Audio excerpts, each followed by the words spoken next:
shine, Philadelphia. It's time for Mornings with Andrew. Coming to you live from the Fanatic Studios, here's your host, Andrew Salciunas, on 97.5 The Fanatic and the Fanatic app. Yeah, we're here. Happy Friday to you.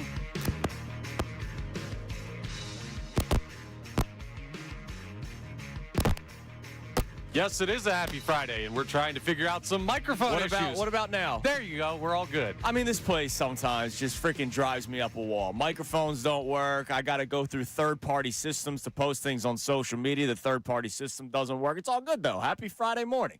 All right. Let's start that all over again. Boom. No. Happy Friday morning. And it's always good when the Phillies do something for you when you say, if you don't do this, you're going to be dead to me.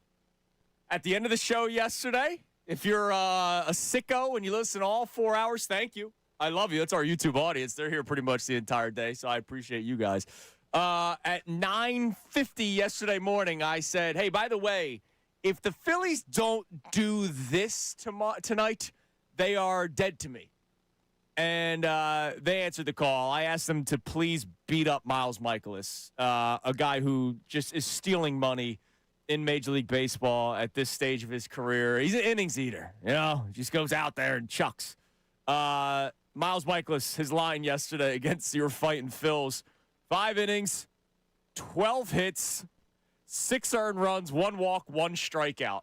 I went through his previous 5 games, the game logs. He doesn't strike guys out anymore, and he gives up the long ball. And that's all I wanted to see. Now, they didn't hit home runs yesterday, but that's okay. The bats came to life yesterday. It was good to see Kyle Schwarber get a couple of hits later on in the ball game yesterday because he has been going through a horrific slump. We need to see the power come back for Kyle Schwarber, but he went 2 for 5 yesterday. Trey Turner went 2 for 5 yesterday. Bryce Harper went 2 for 3 with a walk yesterday. Luis Arraez 2 for 4 again with a double, an RBI double. We love you, Luis Arraez. Alec Boehm even added to the party, 1 for 4 and an RBI. Brandon Marsh, 2 for 4. Real Muto, 2 for 4. Bryson Stott, 2 for 3. And Justin Crawford, 1 for 3. Every single player in the Phillies starting lineup yesterday got a hit. Almost every single player except for Alec Boehm and Justin Crawford got multiple hits. And, oh, by the way, Christopher Sanchez continued to deal. And I was okay with him only pitching 5 innings yesterday. We got to start thinking about October, right? The Phillies organization has to start thinking about October. And we're starting to see there's innings going up for a lot of these starting pitchers because they've had to. The bullpen's been inconsistent. The starting pitching's been so good, right? If you're Don Mattingly or at the time Rob Thompson and Christopher Sanchez is shoving, right? He's got 7 shutout innings. It's hard to take him out. You're not going to. You're going to let him keep on going. But I'm cool with how it went down yesterday. Christopher Sanchez, his 5 innings. And then Kerkering, Alvarado, Bolin, and Duran were your 4 relievers that got the job done, except for Kerkering. He gave up another run yesterday. The other 3 shutout innings, which is good to see. Again, Alvarado's been so inconsistent this year. Jonathan Bolin's been very consistent this year. And then we know that Duran's just a freak. But Phillies get the win yesterday. 7-3, 16 hits on the night. They are 62-54. So nice bounce-back night for the Phillies yesterday. And they win the series, taking 3 of 4 against the Nationals. And you look ahead, they have winnable series here. They need to start piling up those wins. I'm not talking about the division at this point. Nobody should. You just want to solidify one of those playoff spots, and you have winnable series coming up. A couple of teams that are going to be fighting for wild card spots still. But you have the Blue Jays, who are sellers at the deadline, the Cardinals, who are there, the Twins, who I don't ever believe in the Twins. I don't think they exist half the time. So the Phillies should be able to take care of business in Minnesota. Then it's the Marlins, who I know they're still fighting, and then back to the Cardinals, and then the Mariners, and then the Angels, who stink. You have a lot of winnable series coming up for the Philadelphia Phillies. Now's the time to start piling up wins. And I know what it's going to be. They only beat the bad teams. All right, fine. For now, I'll take it. Like, this stretch, I will take that rhetoric. They only beat the bad teams. That's why I don't believe in them. Okay. They need to win games. They need to get to the playoffs still. I actually do like that Dave Dombrowski said the other day after the trade deadline, we got to get to the playoffs first before we start talking about everything else. I'm actually impressed that he said that because usually it's just we got a good club. Everything's great. So Phillies, nice win yesterday, and hopefully it continues starting tonight. Hall of Fame weekend or Wall of Fame weekend. Chase Utley will be inducted. All right, so today's going to be a different kind of show, Connor. It's not going to be a debate. Oh, you take one side, I take the other side, and let's debate about it. This show has never done that. I promise. All right, I promise. Last night was a special night. I got to hang out with Connor Thomas, so it was special. We also got to hang out with Ricky Bo and Bill Colarulo. We were at the Tyrese Maxey Night of Giving. Tyrese Maxey's foundation. Incredible event yesterday. And, you know, the people that have it opened up their wallets, man. There was a bidding section. I hear 5,000. I hear 5,500, 6,000, 6,000, 6,500, 7,000. And me and Connor are sitting on our cards because we're like, yeah. That's not our world. I'll donate to the bartenders. Here's my cash. Like, do you hear $1? Here, do I hear two? Do I hear $2.50? Do I hear $3? That was our bid. Was here you go, bartender. Thank you for making that nice drink. But it was a beautiful night yesterday, and it was really special that while we were there, Jaylen Brown showed up, and Jaylen Brown. It's funny. I don't know, maybe it's more so me. Yesterday we were talking about pressure and lack of pressure. Jaylen Brown has come somewhat of an afterthought right now. I'm not saying that I've forgotten that Jaylen Brown's a Sixer, but you acquire Jaylen Brown, and what did we immediately start talking about? We immediately started talking about LeBron James. Can they get LeBron James? Like, that was our immediate, this is awesome. Oh, my God, Tony Jones put out an article that the Sixers are interested in LeBron James. Let's talk about it. And then it happened. And so the fact that it happened, if it didn't happen, we're talking about Jaylen Brown every 5 seconds, right? Like, Jaylen Brown is the guy that we're talking about almost every single day. Notice we didn't change our station to 97.5 Jaylen, right? Like, it was 97.5 LeBron. We didn't change it to Jaylen Brown, even though that was such a big addition for Mike Yancey and the Philadelphia 76ers. So when LeBron James signs here after we were begging for it, wishing for it, and actually happened, Jaylen Brown kind of became an afterthought. But yesterday was his introductory press conference, and then he makes his way over to Tyrese Maxey's foundation's night last night, and it was beautiful. And then, you know, look, I'll get sappy here for a second. You know, I'm walking out of the building, and I'm getting in my car, and I'm driving home, and I'm looking at Center City. I'm looking at the skyline. It's beautiful. And then I drive over the bridge, and I'm looking at the stadiums, and I'm thinking about the Xfinity Mobile Arena this year. The Sixers, almost nationally television games almost every single night. They're going to be the maximum nationally televised games that you can have. The Flyers are coming off of a season in which they made the playoffs, and you're only looking up with the Flyers, right? That was not a blip in the radar. That was not they got hot and they made the playoffs, and now they're going to come back down to earth the next couple of years. Like, no, they're building towards something special. So I look at the Xfinity Mobile Arena, and I'm like, man, it's going to be a lot of fun. I look at Lincoln Financial Field, and I can't wait for this season. It's good. They're going to be very good. Regardless of the storylines that we're going to be talking about, Jalen Hurts, does he get paid? Does he not get paid? A.J. Brown, will his absence be felt? The offensive line, can they stay healthy? They're going to be a good football team. Their defense is so good that you know they're going to be in every single game. And as this offense continues to progress and as this offense continues to figure things out, man, if they're once again that top 10 offense, regardless of how it's done, passing or running, this is going to be a really freaking good football team. And then I see Citizens Bank Park, man. And, like, I still get a feel for the Phillies. I'm going to the game Sunday with my wife, just wifey, me and wifey. Can't wait, man. Like, I love that place. And I know how we get when Red October starts, regardless of how we're feeling. First pitch, we're all there. We're all fired up. So it means something here, sports. It means more here. I don't think that's just a saying. It means more here. I really believe it. And part of it is doing ESPN radio, doing national radio, and talking to other fans from other cities. Man, it means more here. Like, I'm just telling you right now, like, in my conversations with the guy in Indiana, they like the Pacers. We love the Sixers. We loved the Sixers even before it was Jaylen Brown and LeBron James and Joel Embiid and Tyrese Maxey. We had people celebrating tanking. Like, that's how much we got behind this basketball team. Not everybody, but a lot of people got behind something that most other cities would go, all right, well, just let me know when it's done, and then I'll come back. Like, it means more here in this city. Jaylen Brown yesterday during his introductory press conference has a different viewpoint on who we are as a city, as a fan base, because he's coming from one of our bitter rivals, right? Like, we hate the Celtics. We hate the Mets. We hate the Cowboys. We hate the Penguins. So those players, and you can add more teams to the mix there, but the players from those teams, they probably hated us, right? Like Jaylen Brown, it's okay to probably admit it. I hated Philadelphia fans. If he said that out loud, I wouldn't take exception to it because we probably made it hard for him every time he came to this city. But Jaylen Brown has a different perspective on who we are. So this was Jaylen Brown yesterday talking about Sixers fans. Yeah, as someone who's competed against Philadelphia for a large amount of time, one thing I could say is the fan base here is incredible. Like, they really get behind the guys. It's one of the harder playing arenas to be in, you know, with the intensity level, with the engagement. So with the fan, they just, you know, you could tell that they love the city and the team here. So that's the first thing that you notice.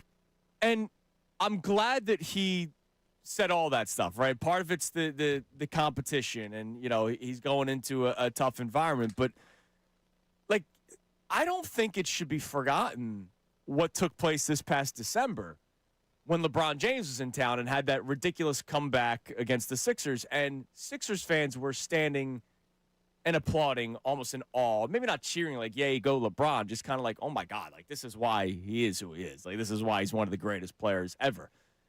And I really do believe that Philadelphia is a draw for people, especially if they're competitors. It might scare off certain players, and there have been players that have admitted it, right? Ben Simmons not a competitor. Ben Simmons left this place. Steven Nelson is a player that I always bring up in a conversation like this. Steven Nelson played cornerback for a year here in Philadelphia. Really good corner, or pretty good corner in the NFL. He went on a podcast a couple of years ago. He's like, yeah, that place wasn't for me. He goes, I respect that city, but I personally couldn't handle it. And I respected him being honest about it. So a couple of questions today, and, man, it's going to be fun on a Friday to not have to debate stuff over Jalen Hurts and all this kind of stuff, right? What is it that makes it mean more here? And off of that, what is something that, quote-unquote, means more to you? Like, I have certain viewpoints on sports. Connor, you have different viewpoints on sports. I don't necessarily care if I like the person. Like, I just want them to be good for my team. Like, are you successful? Is my team successful because of you? I like you. I don't need to like you as a person. I obviously draw a line in certain things. I don't want you to be a convict. I just want you to be a person that helps my team play basketball, baseball, football, hockey, and I don't care what you do in your personal life. Obviously, there's a line that I don't want you to cross. But last night, like, I'll admit it, you know, dapping up Tyrese Maxey, like, that is a genuine person. Like, he is a good dude. His parents spoke yesterday, got the whole event started. Mama and Papa Maxey. You could tell why Tyrese Maxey is the lovable person that we are now, because his family was wonderful. That makes me want to root for him even more, even though I don't care about it as much as you do, because you and I have talked about this on the air before. You care about it more than I do. But it's hard not to like Tyrese Maxey even more, knowing that he is a very good person. And you're like, all right, that guy's real. Like, he's not just smiling for the cameras. Like, no, that's actually who he is as a person. So why does it mean more here? And what is something that means more to you? Connor, good morning. I would love to hear from people on this. Davis Honda text line, voice memos, phone calls, 610-632-0975. I had a romantic evening with the city of Philadelphia yesterday. That's nice. I'm glad you had that. I'm glad you have that romance still in your heart. Most romance I've had in a month. I hope Christy's not up listening to this. Nah, she saw how I was dressed yesterday. No, it's different here. You're absolutely right, and we know this. And it's just, I don't know, though. It's tough for me because my first thought as you're setting up this topic is that's just how it is here. Yeah. I don't know what I could point back to. And as a 31-year-old, maybe I'm not the person to do that. Maybe it's the folks who have been around for longer that have a little bit better perspective on how we've become the fan base we are. It's definitely an ancestor thing, like, because I was raised in it, right? Like, it's just my dad raised me to be me, to be the grouch sometimes at the sporting event. Like, that's just how I was raised. But I also see fans differently. Like, it means more to me. It also means more to the person that will say nothing but positive things about their team, right? Like, you get it in your mentions. You say something negative about these teams, and people want to fight for them. And I love that, even though sometimes I go, all right, you're blind. You're blinded by the colors of the jerseys, and you're blinded by the names and all that kind of stuff, and you hesitate to say something critical about certain players. Like Tyrese Maxey is a guy that I think people hesitate to be critical of because we love the guy, because of the person that I was just talking about. And, oh, by the way, he's a really good basketball player. But there are different levels to this, right? It might mean more like I cried when the Eagles won the Super Bowl, but I also, week one the next season, was upset with the way they played, whereas the fan to my left was saying, it's okay, they won the Super Bowl, they can do whatever they want this year. That didn't make them a bad fan. It didn't mean it meant more to them than it meant to me. So we all kind of come from a different place, and we all view it differently. But bottom line is, it just means more here, and I'm trying to figure out why. Is it because we're in the northeast corridor of the country and it gets cold here, so we don't do as much outside, whereas if you're in Miami in December, you're still living the same life you were living in June, maybe a little bit less humid? I don't know. Like, I'm trying to figure out why in this city, the bones, the dirt, the soil of Philadelphia, it just means more to you. Now, what is something that, quote-unquote, means something to you when it comes to Philadelphia sports? Making this place tough to play and having that environment. It's more fan-centric than player-centric. It's that environment that you create. Like, my favorite Philadelphia sports memory in person was going to the 17-18 NFC Championship game. Yes. And watching Minnesota fans come in here, and some of this stuff crossed the line. But listen, it's Philadelphia, man. Yeah. Who am I to tell you? By the way, if you went to Minnesota, people would have crossed the line. Like, they would have crossed the line. It was an NFC Championship game. Like, I don't understand the tears that were shed. Oh my God, the Philadelphia fans are so nasty. No, that's the thing. They don't, dude. I've been up there many times for games. They will, like, pat you on the shoulder if your team is losing and tell you it is okay. Fine. The Niners fans that did that a couple years later, and it's like, you guys literally murder people in your stadium, so okay. Yeah, but the point is, it's just the environment of coming into I want to go to war for this city. Yeah. Like, that's it. I want to be, now, don't take this the wrong way. I don't mean actually violent, but I want to be violent for the city sometimes. When it's a big game or you have a rival coming in, this isn't a sporting event. You are attacking the city of Philadelphia, and our representatives are out there on the field, the court, the ice, and that's something that I love. Dude, 2022 was one of the greatest compliments that we could have gotten as a city from two different people. Brian Snicker, 4 Hours of Hell, like going into that building, this is pre-pitch clock era, 4 hours of hell, like that's a compliment to us. And Jeff Passan, I still remember the article that he wrote, calling Citizens Bank Park the SEC environment of baseball. And, like, that's a compliment. Like, I know that here in this area, unless you're a college football fan, you might not really understand that. But trust me, that means something. And so today, let's sort of, peacock around a little bit. This city, this sports town, why does it mean more here than other places?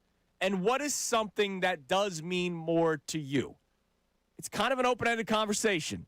It's okay to not debate everything every single day. Love to hear from you, 610-632-0975. Now, here's another thing. You want to know what means something to me? What Jaylen Brown had to say during his introductory press conference yesterday about the communication he's had so far with his teammates. We talk damn near every day, almost. We got, like, group chats, multiple now, and we, we all trying to figure this thing out. LeBron, he's active in the group chat, so we just trying to all get on the same page. I think everybody, knows how, incredible the opportunity that we have, but we also got to put in the work. So, my focus is on that, putting in the work, earning the respect from the city, from the coaching staff, everything. Like, it takes time, so I understand how that process of winning works. You got to build from the foundation and build up. I love that a star player, Jaylen Brown, star player, is saying that the other star players are all in constant communication. They're all trying to figure things out. This city, how they're going to play basketball together, all that stuff. I am a star hunting whore. All right, like, I want stars. I like that we raise players up that come through our farm system, right? Like, I love this city. We do that a lot. And sometimes for very bad reasons. Like, it's just like, he's ours. And it's like, all right, well, he's not that good. Like, just because Otto Kemp wears a Phillies jersey doesn't mean he's a good baseball player. I would rather get a proven baseball player, right? Sorry to take a shot at your boy there. But, like, I'll admit it. Like, the bigger the name, the happier I am. Like, it's sorry, because I know that people love the homegrown talent, and I love the guy that comes up through the farm system. Chase Utley's being inducted into the Wall of Fame this weekend for the Philadelphia Phillies. So Chase Utley's one of those guys. J-Roll's one of those guys. Ryan Howard's one of those guys. Those guys were also really freaking good baseball players. Right? Like, Chase Utley's a Hall of Famer. Jimmy Rollins should be a Hall of Famer. Ryan Howard, if not for the Achilles, would have been in the Hall of Fame. That's why we love those guys so much. It's not just because they came up through the farm system. It's because they were freaking good. Nobody cares about the prospect that didn't become anything. So I care about star power in this city. What does star power mean for you as a Philadelphia sports fan? Do you care about it? Because I do. And it means something that these players come here, and once they figure out that we're not the nasty a-holes that a lot of people try to make us out to be, they realize how freaking awesome it is here. So coming up next, I wrote down the stars in Philadelphia. Stars means a couple of things. They're either very, very talented at their sport, or they're almost bigger than the sport itself. Spoiler alert, number one on this list is LeBron James. And then everybody else follows. But I'm going to go through it, and when you look around, or when you hear the next segment, I have a question off of it. Do we take this for granted? It's Mornings with Salciunas here on 97.5 The Fanatic. Now on 97.5 The Fanatic Sports Update.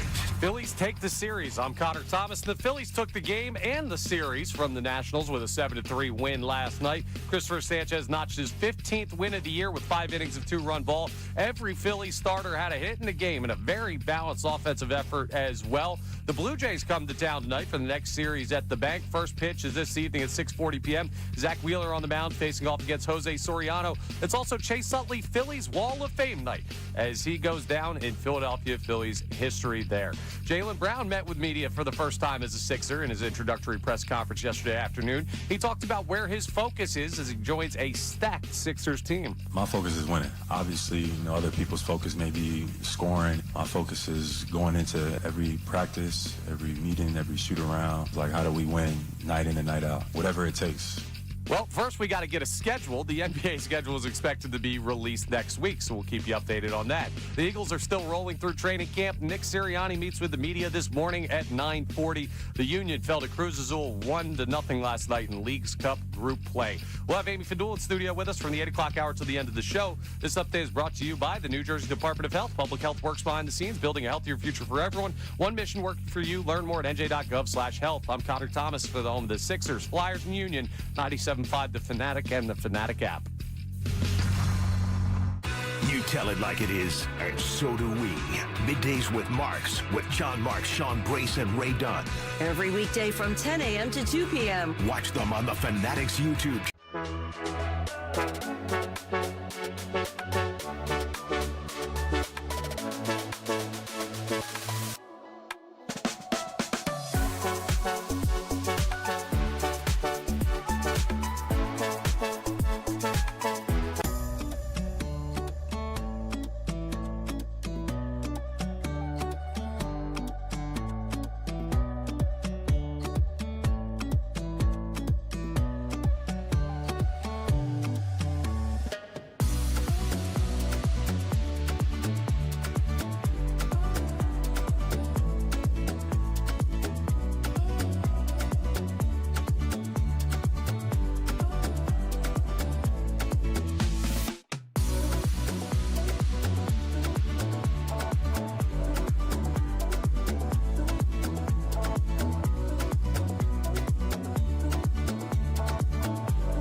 Mornings with Andrew on 97.5 The Fanatic and the Fanatic app.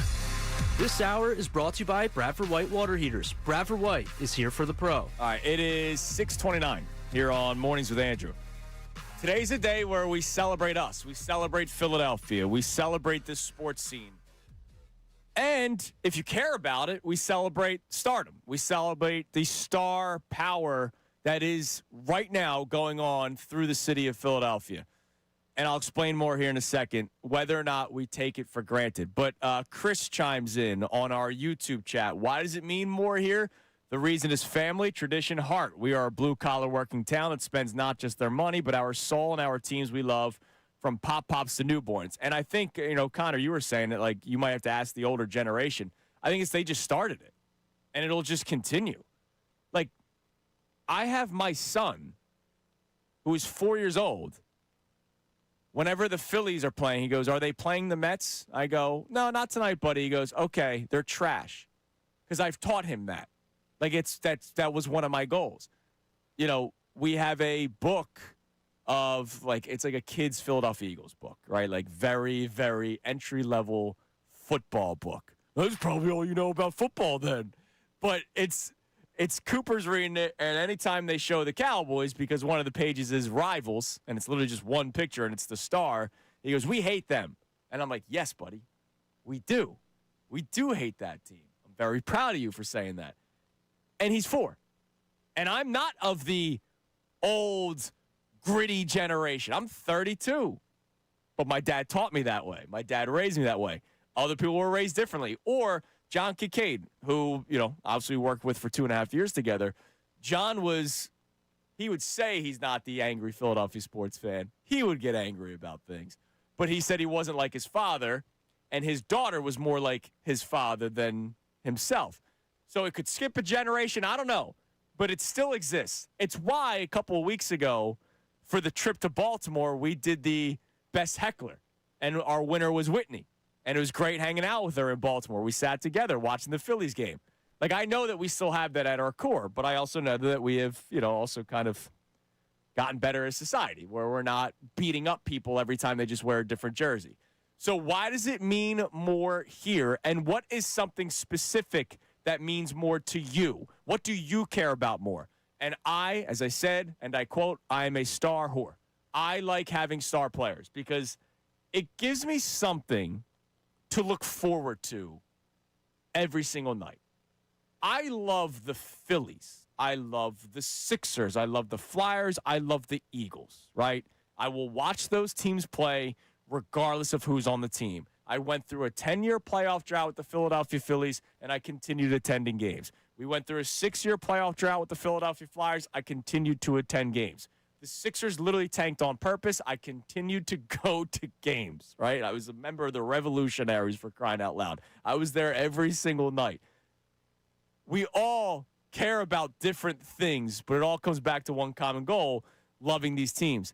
But I'll be honest, being able to go through this list is very special to me. That we have players that are not only really, really, really freaking good, but they're almost bigger than the sport itself. So, Connor, I wrote down probably 6 different versions of this list because I would forget about somebody. Like, think about that for a second. We have so many star players that I had to do this list. Let's see. I have 1 here. That one got crossed off. 1 here. That's 2. That's 3.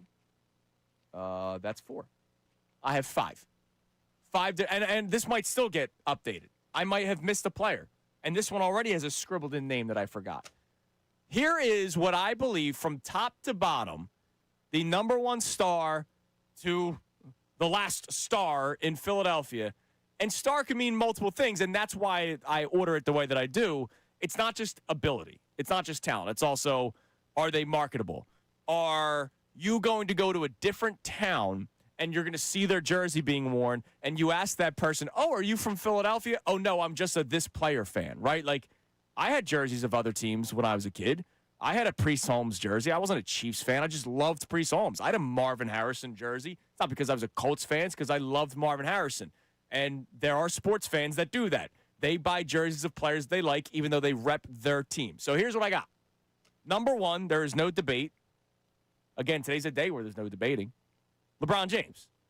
LeBron James is the biggest star in Philadelphia, not just because of ability, but because of who he is. Everybody knows who LeBron James is. People that don't watch sports knows who LeBron James is. Number two, again, we're talking about stars between talent, marketability, all these things, faces of league, former faces of leagues. So don't get upset when I say Bryce Harper's number two, because Bryce Harper is bigger than the Phillies. Bryce Harper would have been a big player regardless of where he signed. We're just lucky that he came here. Bryce Harper's number two. Number three, again, this isn't debating talent necessarily. Jalen Hurts. Jalen Hurts is the starting quarterback of the Philadelphia Eagles, a team that's on national television more often than not. Jalen Hurts is a Super Bowl MVP. You put on your TV or you go on social media, Jalen Hurts is on a commercial for something, right? Like Jalen Hurts probably is a bigger name than we think because we debate him so much. By the way, that's another reason why he's so big. He's talked about all the time. This might be the first spot in your list where I'd have somebody higher. Okay. Well, I'll continue to go. Saquon Barkley's 4. Yeah, that was the one. I might flip-flop those. Football being bigger than other sports is the reason why at 5 already. Now, again, it's not just ability. It's everything else. Cooper DeJean's already number 5. There are Cooper DeJean jerseys, I bet you, everywhere. The white kid in Iowa has a Cooper DeJean jersey. You know what I mean? Like, Cooper DeJean is everywhere. And part of it's his own doing with social media. I have Jaylen Brown at 6. Think about that for a second. NBA MVP, champion MVP, is 6th on this list. I still have the big man at 7. He's talked about it all the time. He's very well known. We have our problems because of the injuries and the what-ifs, but Joel Embiid is still a very, very, very well-known person across the entire country. Tyrese Maxey, Kyle Schwarber, Devontae Smith, Christopher Sanchez. You start the All-Star game, you're known. Zach Wheeler. The only reason why he's so low on the list is because he doesn't talk. Like, you know Zach Wheeler based off of his ability to pitch. People don't really know anything else about Zach Wheeler. And I put last on this list Lane Johnson. The guy's going to go to the Hall of Fame. If he gets inducted, you know, with the whole steroid stuff, the guy's talent will get him into the Hall of Fame. I have names that I have honorable mentions, dude. I have Quinyon Mitchell. If he talked, he'd be more known. He's only ability right now. JT Realmuto, at a time, was considered the best catcher in baseball. Trey Turner is still well known across people in Major League Baseball, despite what we've dealt with. And if he wasn't just a closer, like Johan Duran would probably be higher on the list. The guy's got his own freaking pyrotechnic introduction. You know what I mean? Like, it's a pretty big deal that people know his entry. His entrance. It literally goes viral almost anytime it's posted somewhere. Did I miss anyone? Did I leave anyone? I don't have any flyers on there yet because they still have room to grow, right? Like Porter Martone might get there one day. He's just not there yet. But think about it. That's 1, 2, 3, 4, 5, 6, 7, 8, 9, 10, 11, 12, 13, 14, 15, 16, 17 people that you can consider stars, not just because of their ability. It's everything else. Yeah, absolutely. I would probably consider Jalen Carter. Like, I do think he's got enough. Now, some of it good, some of it bad. I think the Dak Prescott thing last year, like, listen, stardom is right next to notoriety and infamy. And the Dak Prescott thing to start the NFL season last year, I think has him on a lot of people's maps. That's true. That's true. I mean, that's a big part of it. You know, it's funny. It's just there's so much to it. Now, somebody already chiming in. Was it Money Mar? Somebody said Cooper DeJean shouldn't be ahead of Embiid. I agree with that fully. I did look at the Instagram followers, a lot more on Joel Embiid's than Cooper DeJean's. So fair point. But you know where I'm getting at with that, though, right? Like, Cooper DeJean's going to be loved all across the country. All across the country. I mean, he's literally got the song, Cooper DeJean is not a safety. You know what I mean? Like, people love this kid coming out of college, and there were definitely cities upset that they didn't get him, and we got him. And he's really, really freaking good. And, you know, the pick 6 on his birthday in the Super Bowl, maybe that's a little bit closer to home Yeah. It's our team. Yeah, Joel Embiid is a gold medalist for this country's Olympic team. All right. International guy. Would you put DeJean ahead of Maxey? I don't know. That would be. I'd probably put. It's tough doing the football basketball thing. I think those guys are same tier right now. Okay. I mean, football is the bigger sport here, but internationally, it looks like basketball is probably the bigger sport still, internationally. But Maxey hasn't played on the international stage. Yeah. Like, Embiid for me is easy over Cooper DeJean. I think you're getting caught up in the Cooper DeJean thing a By little the way, bit. like, this doesn't have to be this list is stupid. No. Like, it's your list. And it's the point I'm just trying to get at here. We have star players everywhere. Does that mean something to you? Because it does to me. I don't care about homegrown talent. I care about whether or not you're good. And I got star players. Yeah, you missed the big one, dude. What? Jordan Mailata. Oh, yeah, he's a superstar. Yeah, that's definitely. Look, keep on sending them in. But that's the thing. Like, think about how many guys we have right now. And a couple years ago, it was Jason Kelsey, too, in that mix. All right, so what do we have on the text line? Davis on the text line, 610-632-0975. I want to get voice memos as well. I want to get calls as well. Like, I want to hear from people because this is a topic where it's not like we're debating back and forth. It's just, why does it mean more here? And what are certain things that you care about more than maybe somebody else? I do care about being able to go through this list and say on a given night, I can watch either LeBron James, Bryce Harper, Jalen Hurts, Saquon Barkley, Cooper DeJean, Jaylen Brown, Joel Embiid, Tyrese Maxey, Kyle Schwarber, Devontae Smith, Christopher Sanchez, Zach Wheeler, Lane Johnson, Jordan Mailata, Quinyon Mitchell, JT Realmuto, Trey Turner, Joe Anderon. Really, really freaking big names. What do we got on the text line? We have one text so far, and it just says Kevin Sullivan from the Union has potential to be right behind LeBron on this list. Look, if you're an MLS fan, then send me those names. You know what I mean? Like, that's not my wheelhouse. I don't hide it from you guys. I know nothing about that sport. Like, I know nothing, and like I'm the most realist soccer person in this city. I'm the only one that doesn't lie to you. I'm the only one that says, yeah, I don't know what's going on. I rep them. Go Union. You know, me and the head coach are best friends. Yeah, I think saying that he's going to be behind LeBron on this list is... Yeah, no, it's probably crazy. You're jumping the gun big time on a teenager. Yeah, how close is he to Messi? Probably Messi's not close to LeBron. Messi's actually bigger than LeBron. No, Messi's bigger than LeBron. Yeah, Messi because of the international sport. All right, so today's it's a Friday during the summer. I want to have fun with this conversation. I want to celebrate Philadelphia. I had a romantic evening with the city yesterday. It was just nice looking around, being like, man, we got it good here. And I wonder, star power, the stars that are here, do we take it for granted? And here's why. Because we want them to win so bad. And when it's all about championships, when it's all about the ring, does it almost impact your enjoyment of being able to say, those names that I just rattled off, man, it's cool to be able to watch them every single night? Answer that question for me. Do we take these players for granted? 610-632-0975. Coming up next, much more of your reaction. I see people lining up already. I want to talk to a bunch of people today. Let's celebrate Philadelphia here on 97.5 The Fanatic. Monday, August 17th, we bring you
All right, do we take it for granted having all these great players in this city? And the reason why I ask that question is because we're all about one thing at this point, and it's winning a championship. When LeBron James signs here, what's the first thing we say? Finals. Championship or bust, right? First thing we say. Phillies every year, it's championship window. Eagles, Super Bowl, right? We talk about that all the time. And the Flyers will get there soon, where we'll be talking about them. I mean, look, we're talking about trade for Austin Matthews, right? Like, we've had these conversations. Should they do it? Should they not? They're at that point where they could do it. You look around this city, and you look at the names, the players that play for these teams. How much do you just enjoy the fact that you can watch them every single night? Or do you take it for granted because we're always talking about winning a championship? Let's talk about it. 610-632-0975. Let's go to my man Mike in Delran. Michael, good morning. Yo, what's up, Choose? What's up, Connor? How you guys doing? Good, man. How are you? Yeah, I asked your screener. I'm like, yo, were you the dude that hung up on Shaq? Yeah, that was our man Shukri. Yeah, that was awesome. That's awesome. You're going to live with that forever. Yeah, that's a pretty cool list, man. You know, I can remember the days, I'm a little older than you are. I remember the days when we had, like, hardly no superstars, right? We had, right. Like, Donovan. We had Donovan, AI, Dawkins, and then, like, what? And oh, by the way, those were all draft picks, right? So, like, there was the old belief that nobody wanted to come here. Nobody wanted to sign and play for Philadelphia. And look, I know Jaylen Brown got traded here, but let's face it, like, they're in constant communication about trades as well. I mean, sometimes you have no say in it, but sometimes you do. I rattled off those names, man. To your point, there was a time where we did not have all this to talk about. No. And I think Terrell Owens was probably like the first, like in my lifetime, like, sure, just because of how that happened, But I think you're missing a big name off the list, and he has never played a snap or a play for any team. I would say Big Dom is up there in the top 10. Sure, well-known stars in this city. I mean, yeah, I mean, he's all over the place. There's T-shirts of the guy. I mean, you're right. Like now, I don't watch for him. I'll be honest. I actually sometimes see him too much. Like I don't watch for him, but I get what you're saying. Like 100%. This city has made like people heroes that don't even play the sport.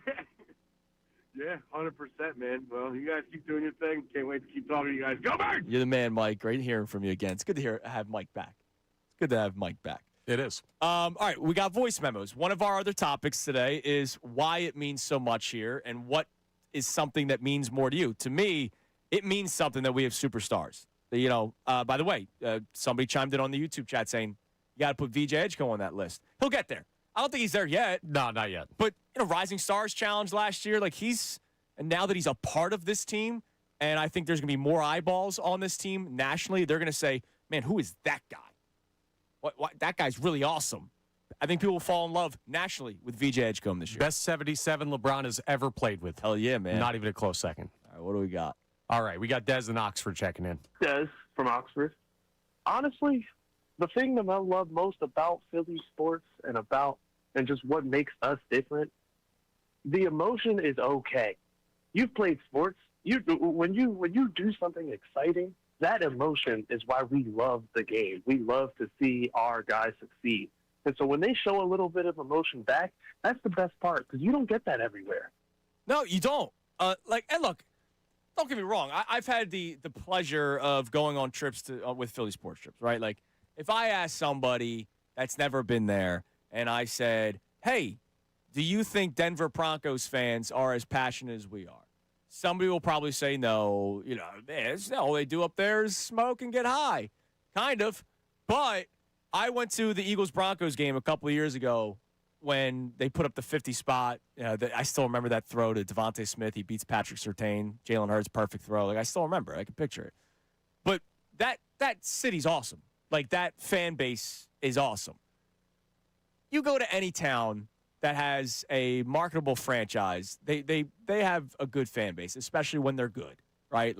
The whole we're front runners, everybody is, right? There's very few teams that will still sell out, like the New York Knicks, regardless of how good they're playing. Very few teams will continue to sell out. But there is an extra bit of passion here, right?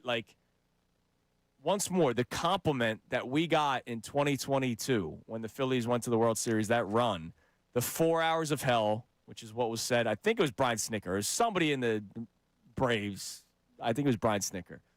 And Jeff Passan calling us an SEC environment for baseball. That does say something. They weren't writing those articles about any other place. And I still remember being there, NLDS Game 3, the bat spike, Rhys Hoskins. That was the first game back for a playoff game at Citizens Bank Park since 2011. And, man, you could feel that it's been since 2011. Not we forgot how to handle ourselves. It was, man, let's bring this freaking energy here because we want to enjoy every moment of it. What else we got? All right. We also have a check-in on the Jaylen Brown press conference. This one comes to us from our guy, Steve in Yardley. Steve from Yardley here. I think the biggest takeaway from Jaylen Brown's press conference to me is these guys know what all these media personalities are saying. They hear all the podcasts. They know that people think they're going to fail and it won't work. So I love all the work ethic, and we see what we look like on paper, but we have to put the work in, comments. I love that. They listen, they hear it, and I can't wait for them to shut everybody up. Damn right, man. I love it, too, because, look, LeBron James is going to come with haters. We talked about this yesterday when DeCecco was in studio. If the Sixers win a championship, it's going to be but for everybody. It's going to be, LeBron won a championship, but he had to go to this team. Joel Embiid won a championship, but it's because LeBron came here. Jaylen Brown won a championship, but he had to be a third player. I don't know. That's just going to happen. It happens all the time in sports. And it's not just a Philadelphia thing. It's going to happen everywhere, especially when there's star players, and star players usually have the most critics. And that's something that I struggle with sometimes, in this city. I love you guys. We are so critical of the star players, and we, let the not star players off the hook all the time. I mean, I complain about how we talk about this Phillies team all the time. Yes, Schwarber, Turner, Harper need to step up in the playoffs, but why do we ignore that the other six guys stink? Why do we do that? And it's because we put the star players on a certain level, and I get it. That's fair. We should do that, but sometimes we don't tell the full story. Sometimes it's, it's only their fault. Or they get no blame. For the longest time, Joel Embiid didn't get enough blame. And, hey, I'm guilty of that. For the longest time. All right. we'll continue this conversation. I'm really excited that people are enjoying it so far. When it comes to this city, why does it mean so much more here than other places? What is something specific about sports, Philadelphia sports, that means more to you than maybe it might for somebody else? And when you look at the star players in this city, I went through the list of them. We got a ton of them, so much so that I forgot some. Do we take it for granted because all we're really looking for is the team being successful and winning a championship? The fact that I get to put on the TV every single night and I get to watch one of those players almost every single day, to me, I'm not going to say that's enough, but, man, that's a pretty good thing to have, and I don't want to take that for granted. 610-632-0975. That's the number that you can text in, that you can call in, you can leave a voice memo, you name it, be a part of the conversation. So we'll continue this conversation. And what about the reverse? How do you think the players feel about it? We'll talk about that next here on The Fanatic. Now on 97.5 The Fanatic Sports Update. A bounce-back win. I'm Connor Thomas, and the Phillies took the game and the series from the Nationals with a 7-3 victory last night. Christopher Sanchez got his 15th win of the year with 5 innings of 2-run ball, and every Phillies starter had a hit in the game. It was a really balanced effort from the offense, which is nice to see after they had 5 hits over 11 innings the night before. The Blue Jays come to town tonight for the next series at the bank. First pitch tonight is at 6:40. Zach Wheeler's on the mound against Jose Soriano. It's also Chase Utley Phillies Wall of Fame induction night. Jaylen Brown met with the media for the first time as a Sixer in his introductory press conference yesterday afternoon. He talked about what they have to do, not just on paper, but on the actual court. Obviously, on paper, we're excellent, but I've been around a long time, long enough to know that just what you have on paper don't really mean nothing. It just takes the amount of work, and the transparency and the leadership can really guide this thing or not. Something that will be on paper is the NBA schedule, which is expected to be released next week. Going to be a lot of primetime games for your Sixers. The Eagles are still rolling through training camp. Nick Sirianni will meet with the media today at 9:40 a.m. The Union fell to Cruz Azul 1-0 last night in Leagues Cup group play. Amy Fadul will join us from the 8 o'clock hour till the end of the show. I'm Connor Thomas for the home of the Sixers, Flyers, and the Union. 97.5 The Fanatic and The Fanatic.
Have you heard of the Steamheads? Andrew Salciunas, a.k.a. the host, and Connor Thomas, a.k.a. producer, are back to bring you more hard-hitting Philly sports talk on Mornings with Andrew, right here on 97.5 The Fanatic and the Fanatic app. I was aggressive.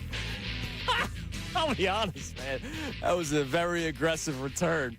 I did not sign off on that, I promise. Even though I am a Steamhead. Like, it wasn't wrong. It was not inaccurate. It was just aggressive. That's our guy, Matt Menard. Damn right. See, No, this he's is what the we've best. been missing with the now music. Yeah, that's true. The now music that got flagged because everything in society is more difficult nowadays. I was just complaining to Austin Jones during the commercial break. Everything's more difficult. Everything. Every company has made things more difficult. For what? Security purposes? I like security. Everything's more difficult. There's more rules than ever before about music and all kinds of stuff. Like, you're welcome, Kanye, that we played your song the other day. I don't think he needs it. You're not really in the good graces of society. But yeah, flag the bump back music. That's a great point by you. That's what's going to get Kanye West back into the positive public eye. I'm just saying, my man's got issues, right? And we got whatever his brand or company's got a flag that we're playing 30 seconds of Heartless, a song that hasn't been relevant for 15 years. But yeah, go ahead. The little man, knock him down. All right.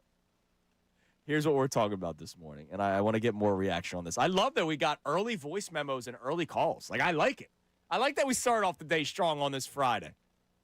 It's a feel-good Friday.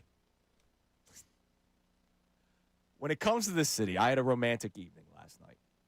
Leaving the Tyrese Maxey Foundation event last night, the night of giving, and it was a great night, and hanging out with Connor and Ricky and Bill and meeting a lot of great people. Matty Cord was there yesterday, and everybody keeps saying the same thing to Matt Cord. It was a nice night yesterday. We saw Johnny Airports yesterday. Really good time. And, you know, my big takeaway there and leaving that place, I saw Tyrese Maxey up on stage. Jaylen Brown came and attended. They're about to begin a season with LeBron James as a teammate, Joel Embiid as a teammate, and the budding star in VJ Edgecombe. During the event yesterday, we were checking the Phillies score, and you look at the box score, and you see the names Bryce Harper, Kyle Schwarber, last night Christopher Sanchez, tonight Zach Wheeler, right? You look at some of these names. Johan Duran pitched yesterday. And you just start looking around. We're about to begin an Eagles season that still has a really, really talented team. I had a romantic evening realizing, man, it means so much here. And I care about star power. I don't know how much everybody else does, but I care about that stuff. I care that I get to sit down every single night, regardless of expectations, regardless of previous painful ends. Every night I get to watch these players play. On a given night, it's somebody of the four major teams. And I'll throw Porter Martone in there as a budding star. It means something to me. Does it mean something to you? Do we take it for granted, the star talent that we have in this city right now? Because all we care about is winning a championship at this point. And that's totally fine.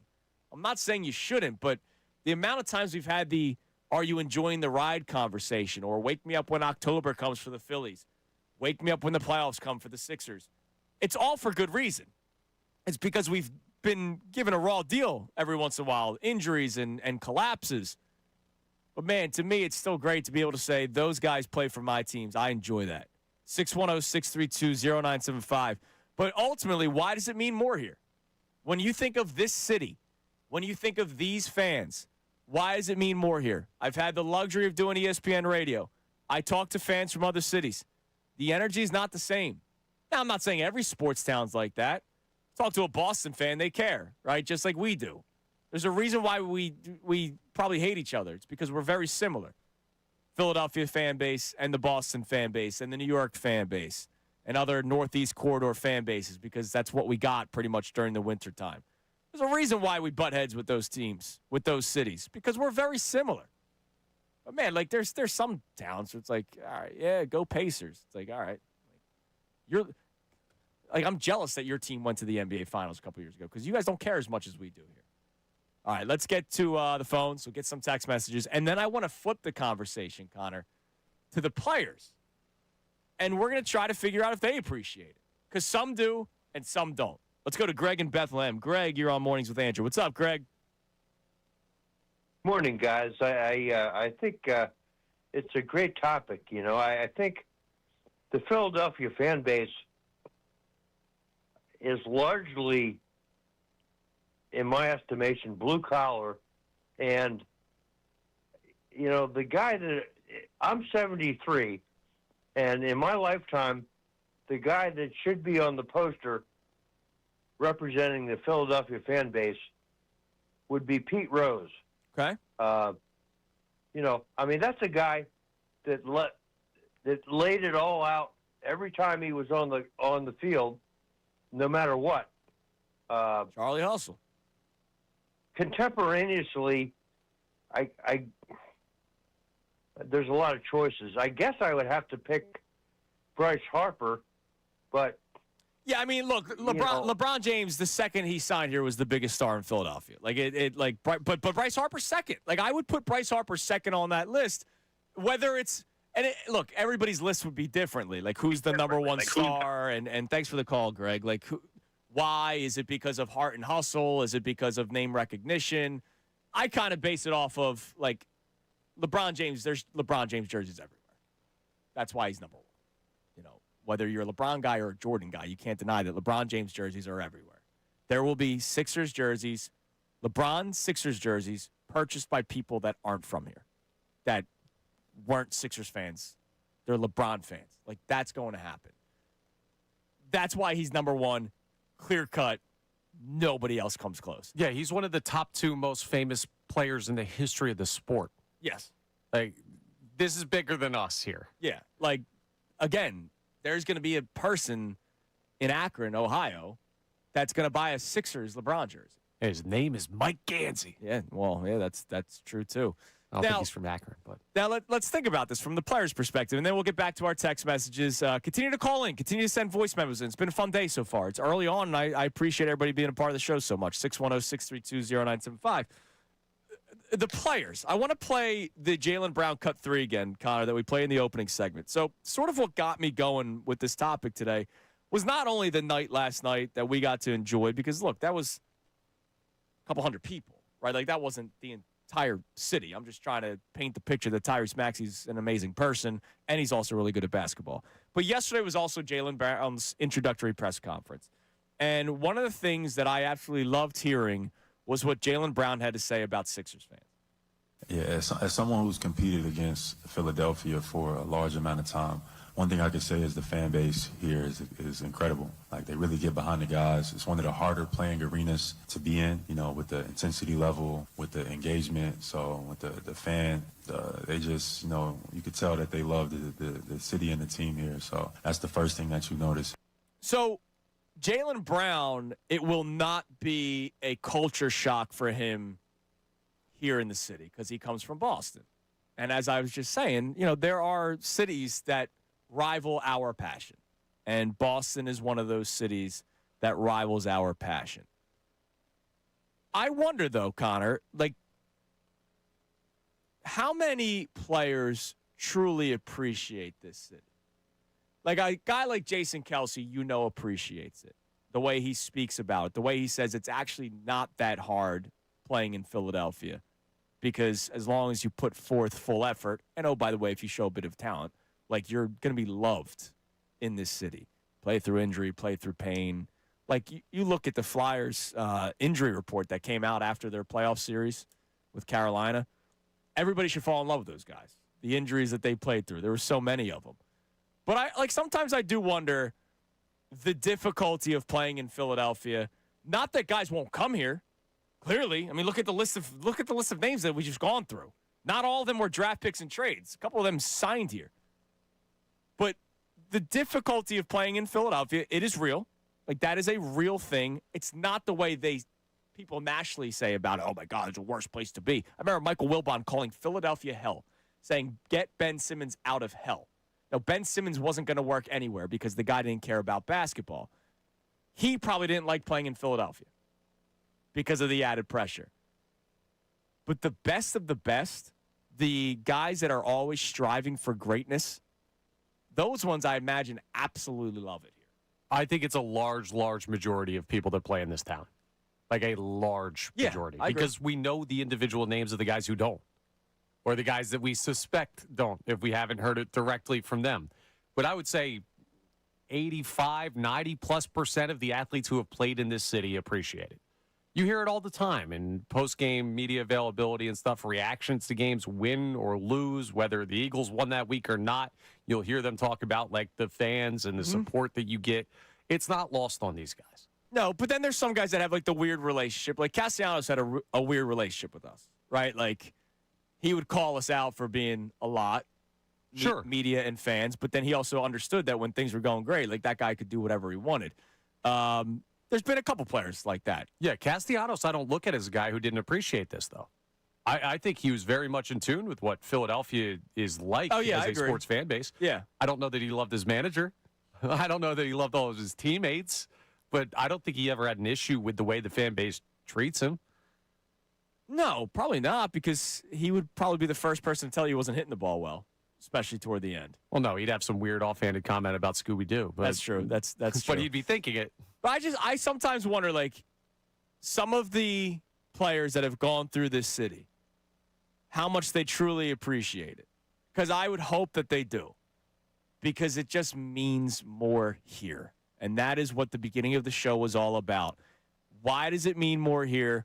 What is something that means more to you when it comes to sports? 610-632-0975. What do we have on the Davis Honda text line? You can feel the Davis difference. Check them out in Burlington. I also need to check the Twitter poll. Poll of the day brought to us by Dr. Avedon Appel and the team at Iron Mountain Men's Health. The poll is always strong. Thanks to Dr. Avedon Appel. So let's start with the text line, then we'll update you on the poll. Adam checks in here. It says, the passion we have as Philly sports fans is comparable to being from a small country during the World Cup. It's everything. It is everything. I mean, look, we are like our own little country. Like it is true. Like we are. But the beauty is we welcomed everyone, like with open arms. And I love that about us, that we're good hosts. Like we are. If you're not playing against Philadelphia. Or if you're not wearing a Cowboys jersey. But for the most part, we're good hosts. All right, what else we got? All right, we also have a check-in here. This texter says, Dan in Warminster it is. I love that Go Birds is a nationwide, if not worldwide thing. We even converted the U.S. Open winner Aaron Rye to a fan. Yeah. Sure. Big fan of that person from the U.S. Open. I remember he wore a hat. US Open. Yeah, and he wore a hat. You got to expand your game a little bit. No, I remember, and he wore a hat. I remember that. They gave an Eagles hat. I remember that. Yeah. No, it's awesome. I'm sure he's saying Go Birds at his house. All right, what's the poll looking like, Connor? Poll of the day, again, brought to us by Dr. Avedon Appel and the team at Iron Mountain Men's Health. All right, our question, does having star players in this city mean something to you? 4 options. Yes, if they are winning. Yes, nightly entertainment. Yes, name power. Or no, it doesn't matter. 68% of our responders are saying yes if they are winning.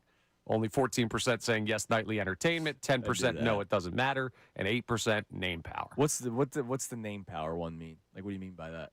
Just so I know for a conversation.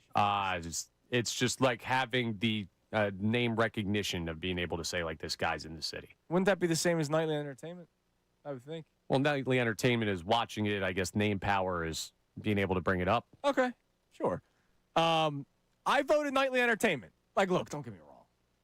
If the Sixers lose 60 games, I'm not going to have fun during that. But, like, I know that they're not going to lose 60 games. Like, I know the Sixers are going to be in the playoffs. And I do, every once in a while, look, I get lost in it too, just like everybody else does. It's all about winning a championship. But I do like to sometimes just take a step back and go, man, look at what we have here. Look at all the star players that we have here, whether they've been drafted by our teams, traded for from our teams, or signed. We have a lot of great players in this city. And it really put it into perspective when, our caller Mike from Bedell Rand called in. And he's like, there was a time where I didn't have that. And look, I get it. In the 80s, all 4 teams were competitive, and you had the great picture at the art museum with somebody from each team. Like, I love that kind of stuff. We haven't always been bereft of stars, right? Like, we've always had somebody. Every decade has had somebody of note. But have we ever had this? Like, look at the Sixers starting five. VJ Edgecombe is the only one that doesn't, like, sniff that just yet. And he might get there. LeBron's on his own pedestal, but Embiid's really well known. Jaylen Brown's really well known. Tyrese Maxey's really well known. We have a starting five of all-stars and a rising star. That's unbelievable. That's bigger than Jimmy Butler and J.J. Redick. The year of the Simmons and Embiid, the Sports Illustrated magazine. Yeah. This wipes the floor with that magazine. Absolutely. They're using that magazine to clean the Xfinity Mobile Arena floor right now. Like, that means something. I'm trying to figure out if that means something to people. And clearly, based on the results of our Twitter poll, it doesn't, because it's all about winning a championship. I'm just trying to get to the bottom of it. Do we take this for granted? I think that we do a little bit. Like, I think that we take some of it for granted. I'll be honest. Yeah, but you are Mr. Lose 10 championships in a row that we figured out yesterday. Yeah, I'll so take it. Some people don't care what the names are. They just care about the winning. Yeah, I would sign up for 10 straight championship losses right now. It means they're in the championship. Like, I would sign up for that right now. Still the craziest thing I've ever heard you say. I don't think so. I really don't think so. I don't think that's such a insane take to have. Like, I would rather be guaranteed my team being one of the two best teams in the league for 10 straight years than, hey, they could win this year or they could bottom out and not make the playoffs. By the way, last. Aren't we saying that about the Phillies? The Phillies could win the World Series. The Phillies could miss the playoffs. Sure. Think about this. They could win the World Series. You're saying, I don't care. I don't want them to. I don't want them to miss the playoffs. I would sign up for 10 straight World Series appearances right now, even if it means losing all 10. Yeah, I would sign up your for worst take. No, it's not, dude. If anybody out there at all agrees with Andrew Salciunas that you'd rather lose 10 straight championships, like locked in, like you cannot win them, or you just get what you get over the normal course of like a decade. Hey, you could win one, you could stink. All right, immediate answers. YouTube, I need it. Text line, I need it. Yeah, maybe we should have expanded on this yesterday because we didn't. It was kind of an in-passing thing. Well, it was a text, right? It was the debate day Thursday. Yeah. And was the text that, like, exact same thing? No, it was would you rather go to the World Series Game 7 or the Super Bowl? And we were talking about that, and it turned into, like, watching your team potentially lose, and then we got into the championship conversation. Yeah. I'm curious. Am I really that crazy for saying it? Am I really that insane to say I would sign up for 10 straight championship appearances even if they lose all 10? I'd rather a championship appearance than not make the playoffs. And right now, the Phillies team is actually a prime example of that. Because the Phillies could miss the playoffs or the Phillies could go to the World Series. I think it's just as likely because I don't think they miss the playoffs. I've not wavered on that at all. Like, I've not wavered on the Phillies missing the playoffs. I think they're going to make the playoffs. I don't think they're going to win the World Series. But is their chances of winning the World Series the same as missing the playoffs? Like, I wonder what the odds are. Like, if I were to bet Phillies to win the World Series or Phillies to miss the playoffs, is it this? Do you think it's the same odds? I imagine they have better odds to miss the playoffs than to win the World Series. Because of the Dodgers. Yeah, the Dodgers are plus 150. Yeah, which is stupid. All right, what else do we have on the Davis on the text line? You can feel the Davis difference.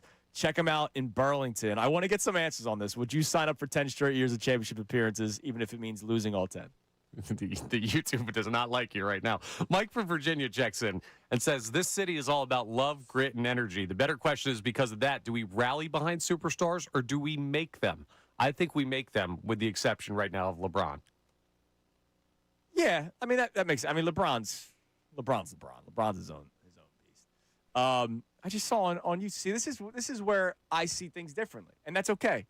It's my weird brain. Timothy checks in. What's the point if you're going to lose? I got to ask you guys something. When the Phillies won the NLCS, did we not lose our minds? When the Eagles won the NFC Championship game, did we not lose our minds? Think about how we will react if the Sixers get out of the second round for the first time in 25 years. We're going to go nuts. Do you not get this? You react that way because you're closer to winning. You have an opportunity to win. You're taking away the opportunity to win in your scenario. People are not going crazy for winning that game. They're going crazy for the opportunity to win the next one. Yeah. And until the Eagles finally won the Super Bowl 52, we still looked at that team with green-colored glasses, 2000 to 2004. We still looked at them fondly. Just saying. Like, I kind of like to see success.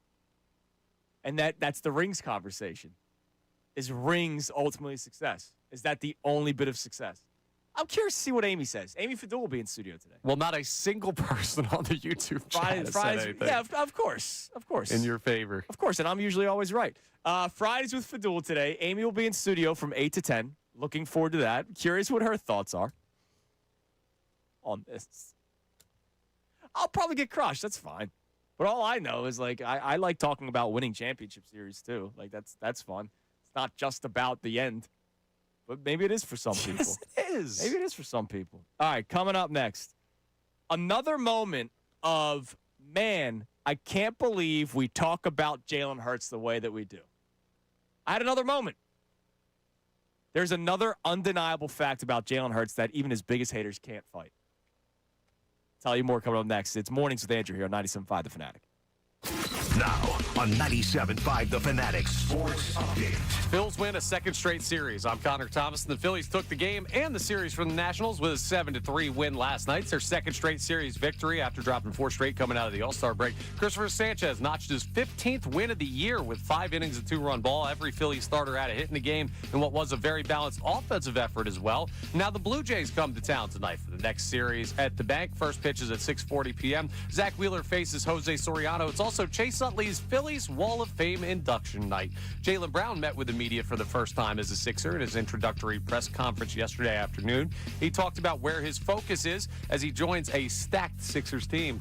And he talked about the focus on not scoring, but winning. My focus is winning. Obviously, other people's focus may be scoring. My focus is going into every practice, every meeting, every shoot around. Like, how do we win night in and night out? Whatever it takes. Well, the first thing it takes is a schedule. The NBA schedule is expected to be released next week. The Eagles are still rolling through training camp. Nick Sirianni will meet with the media at 9:40 this morning. The Union fell to Cruz Azul 1-0 last night in Leagues Cup group play. Amy Fadul will be in studio with us from the 8 o'clock hour till the end of the show. I'm Connor Thomas for the home of the Sixers, Flyers, and Union. 97.5 The Fanatic and The Fanatic.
Mornings with Andrew on 97.5 The Fanatic and the Fanatic app.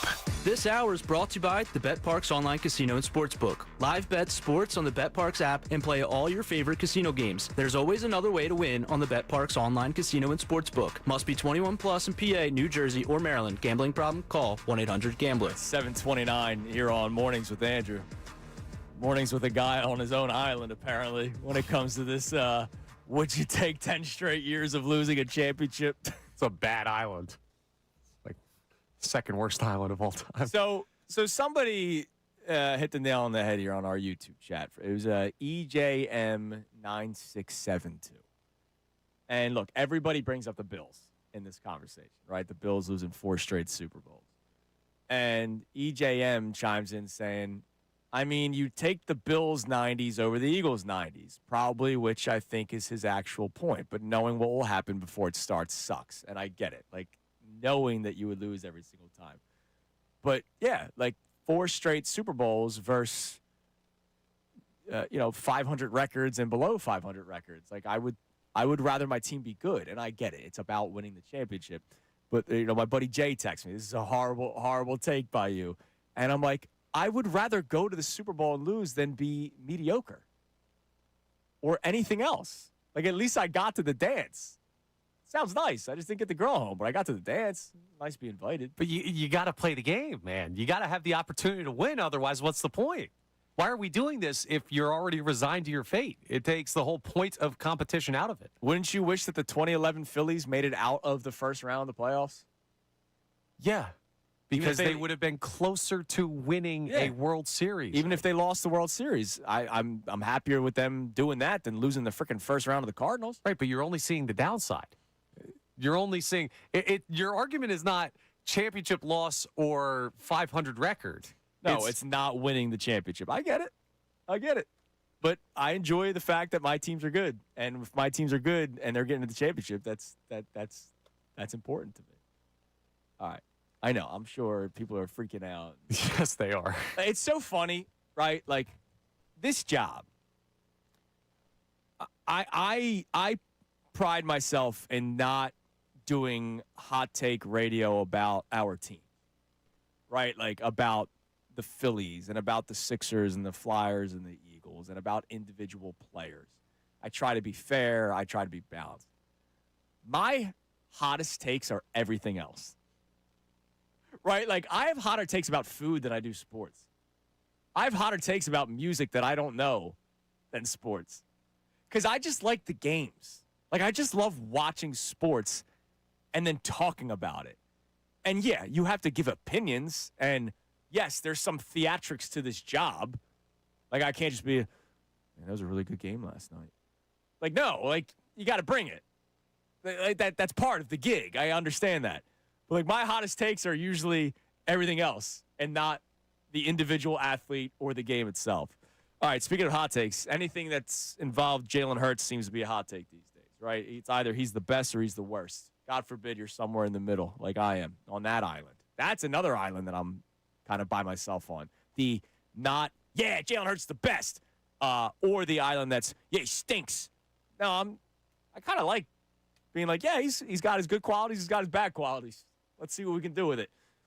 On ESPN.com, there was an article dropped by Bill Barnwell in honor of last night's Hall of Fame game, which, did you watch a snap?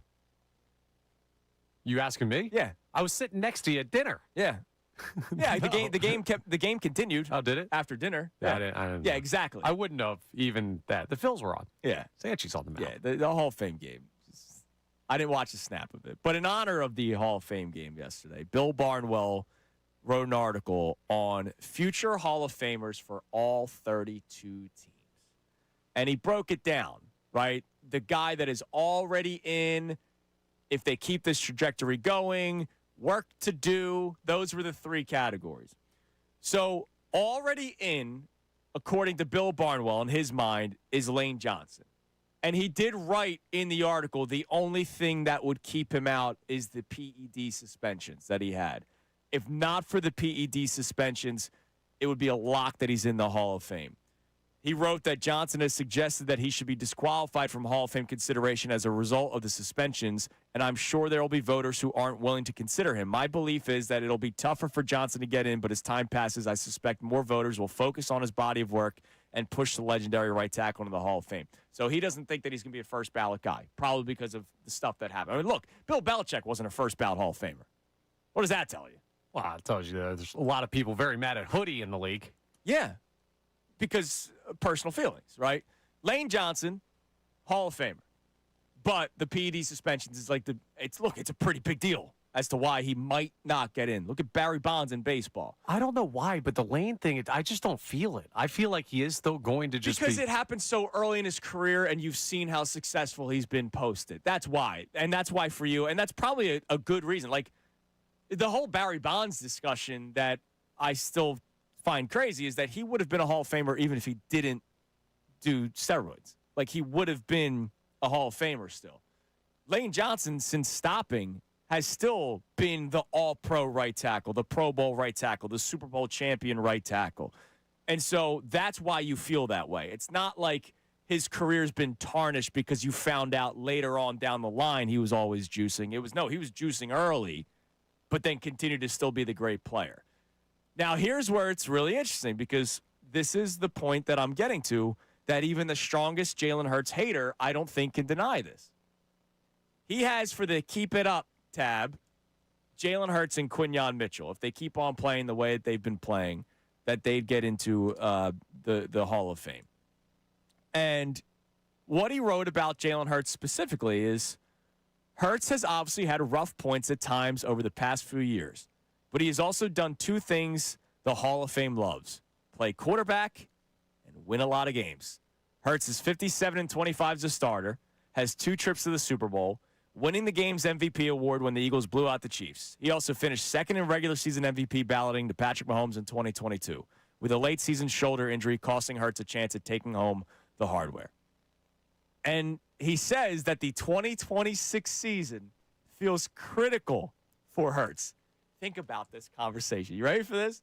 Not only is 2026 the season of whether or not you give Jalen Hurts the new contract, apparently it's whether or not Jalen Hurts is a Hall of Famer.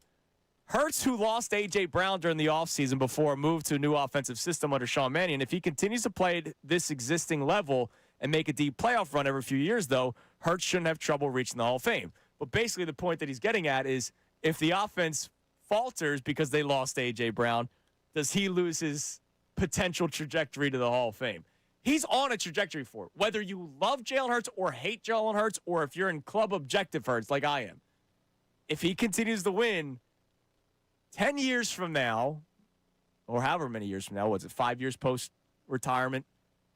I think so. Yeah. So let's say he plays another 7 years in the NFL and then 5 years post-retirement. So 12 years from now. And I just threw that out there willy-nilly. 12 years from now. I don't know if Hall of Fame voters are going to go, yeah, but it's the way they played. That's why he's not in the Hall of Fame. They'll look at his stats. They'll look at his success. They'll look at the hardware, and he'll be in the Hall of Fame. This is why I had no issue at all with that article we talked about earlier in the week that had him as the number one, most pressure guy in the entire NFL. Think about the swing of what this year could be. Yeah. This year could be Hall of Fame trajectory, takes another step, could be in Canton one day. And I'm not saying he's going to cement that this year, but we're talking about it. Right. Versus maybe not the quarterback of the Philadelphia Eagles. It's crazy, dude. It's a tipping point season for one person. It's unbelievable. And that's why, again, for all the crap. Oh, my guys, is this mic going to break again?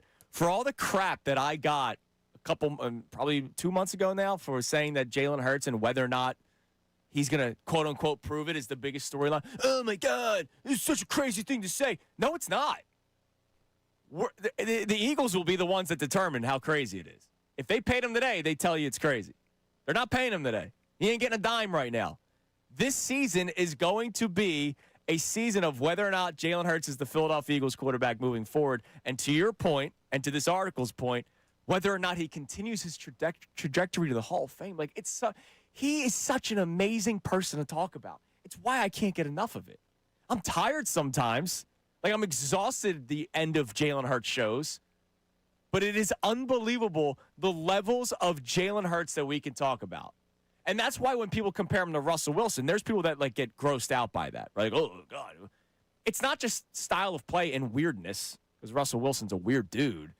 It's also, was Russell Wilson the reason why the Seahawks won those Super Bowls? Are legitimate talking points. But I think it's also insane to take away what Russell Wilson was able to accomplish in Seattle. Jalen Hurts, those conversations are very similar. Yeah, well, Jalen's going to win his second this year. Hell yeah, man. Go Birds. Then it's very different. Yes. Russell Wilson, not a Hall of Famer. No, he will be.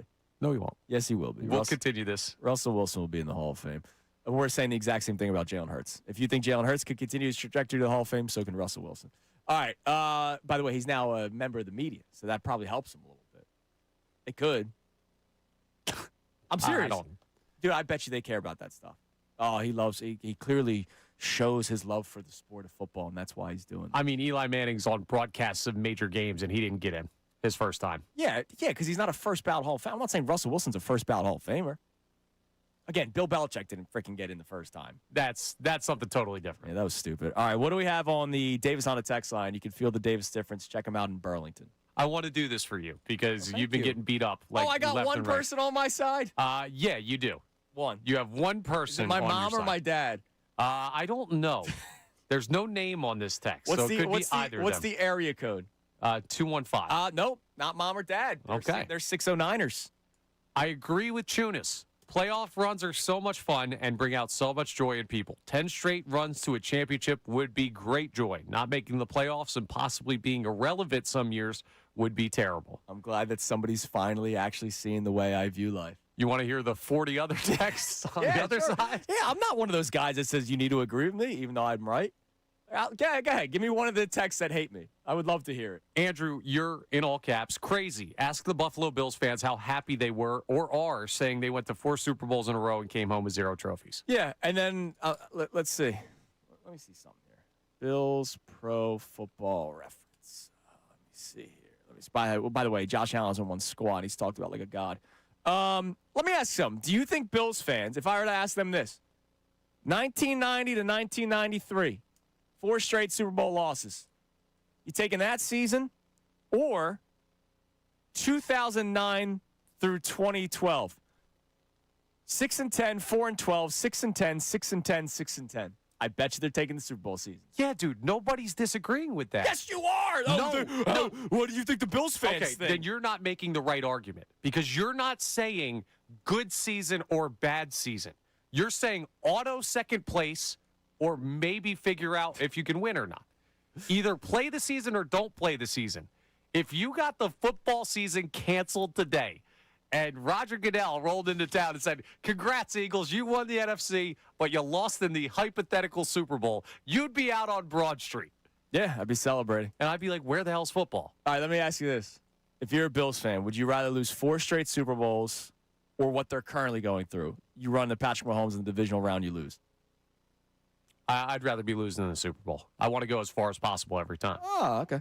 All right, coming up next. I want to win. Coming up next, we had today's headlines and Connor Times. Everybody's finally starting to get to my point. It's all right. It's all right. No, they're not. I just got to lead you to water first. That's all. Today's headlines. But before that, I read something this morning that I it's not Philadelphia related, but it's sports related. So I want to bring it up. It is an all-time masterclass on speaking to the media during training camp when you know that your team's going to suck. I can't wait to read you these quotes coming up next. It is Mornings with Andrew here on The Fanatic. Baseball season is in full swing, and there's no better place to be than Kalshi, America's #1 prediction market platform.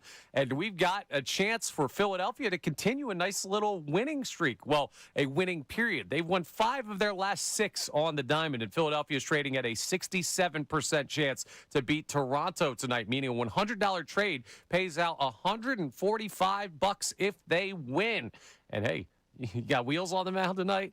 I like that trade if I'm you, but I like every trade on Kalshi because on Kalshi you're trading against peers in a live market, meaning there's no house, and as the probability changes, you can buy in and out of your position. Download the Kalshi app, but make sure you use code FANATIC when you do because you're going to get $10 when you trade 10. Kalshi, Kalshi. Trade on anything. 18 plus only. Restrictions and eligibility requirements apply. Event contract trading involves risk and may not be suitable for all investors. Kalshi products are not available in all jurisdictions. Prices, values, and available markets may differ from those mentioned. For more information, see Kalshi.com/regulatory. Got something to say about Philly sports? Text us on the Davis Honda text line at 610-632-0975. Don't feel like typing? You can leave a voice memo and be heard on the air without even calling. The Davis Honda text line on 97.5 The Fanatic. Feel the Davis difference at Davis Honda in Burlington. Earn an accredited MBA in as few as 16 months for about $21K at University of Maryland Global Campus. Explore 10 specializations, including finance, HR, cyber technology, and more. Plus, showcase the value of your MBA with a comprehensive learner record and digitally demonstrate in-demand skills and credentials to employers. Apply now and save with no application fee. Classes start August 12th. Learn more at umgc.edu. Certified to operate in Virginia by Chev. Some kids can't wait for school to start. Others need some convincing. Start them off on the right foot, open for new experiences, and ready to learn. There are ways to make the return to the classroom more enjoyable and less stressful for both of you.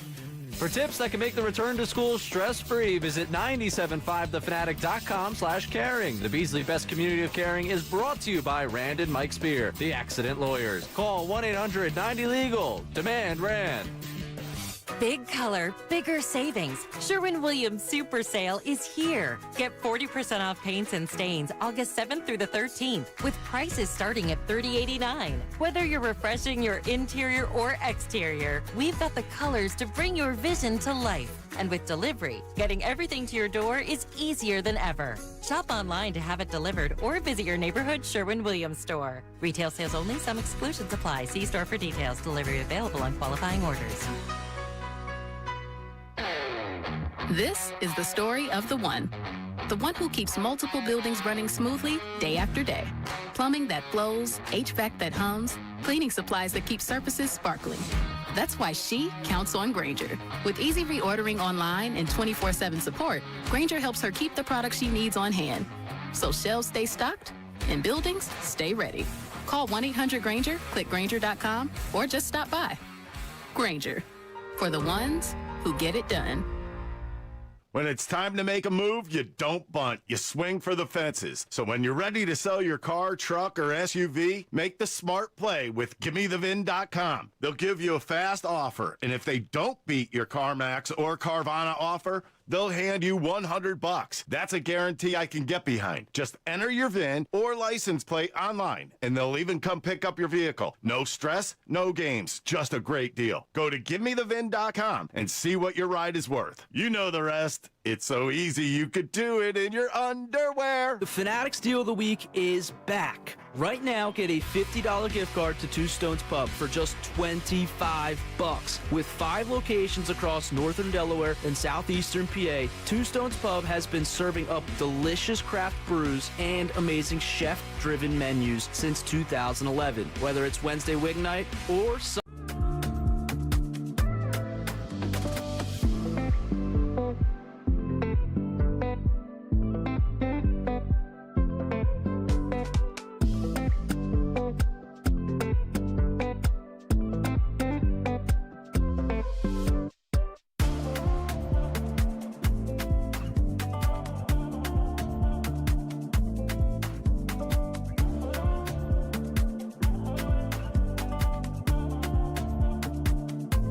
It's Mornings with Andrew on 97.5 The Fanatic and the Fanatic app. All right, Mornings with Andrew, Mornings with Salciunas, Mornings with Crazy Man, who would sign up for 10 straight years of losing championships.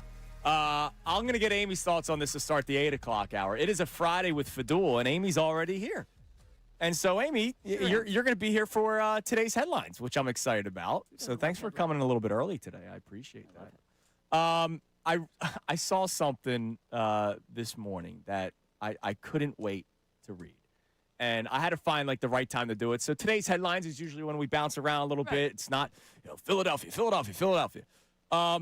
The Arizona Cardinals are in training camp, as are every team in the National Football League.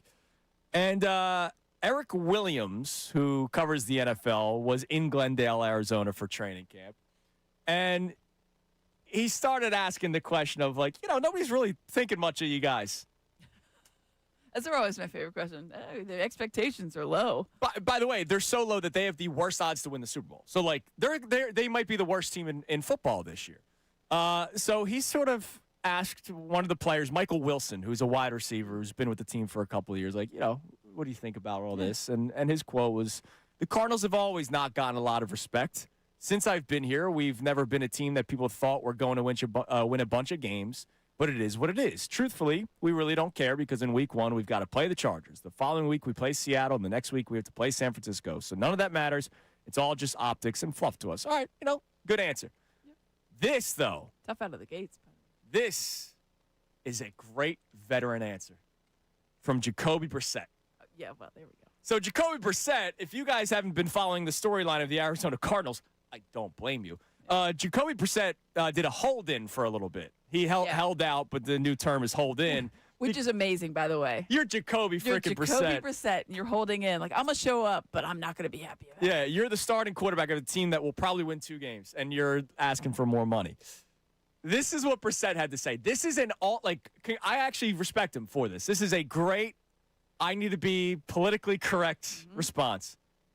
The Super Bowl is not tomorrow. That's a great line. Wait, hold on. This is like almost AI. everybody is 0-0 right now. Oh, this is the cliches. Bring We've 'em had a on. long off season getting ready for the preseason and training camp. The teams that look forward that far ahead, that's where you think about how far you're getting from the end goal. I think for us, our mindset is just getting better each day. One You game at a stack up time. days, keep putting one foot in front of the other, and the end goal kind of comes to you rather than you having to go run to it. Oh, goodness. So what end goal is that, Jacoby? Still playing? Yeah, functioning as a team. That is an amazing answer. I give him credit. Like he knows it. He has been around the league for so long on different teams that he is conditioned. That's well done. Yes.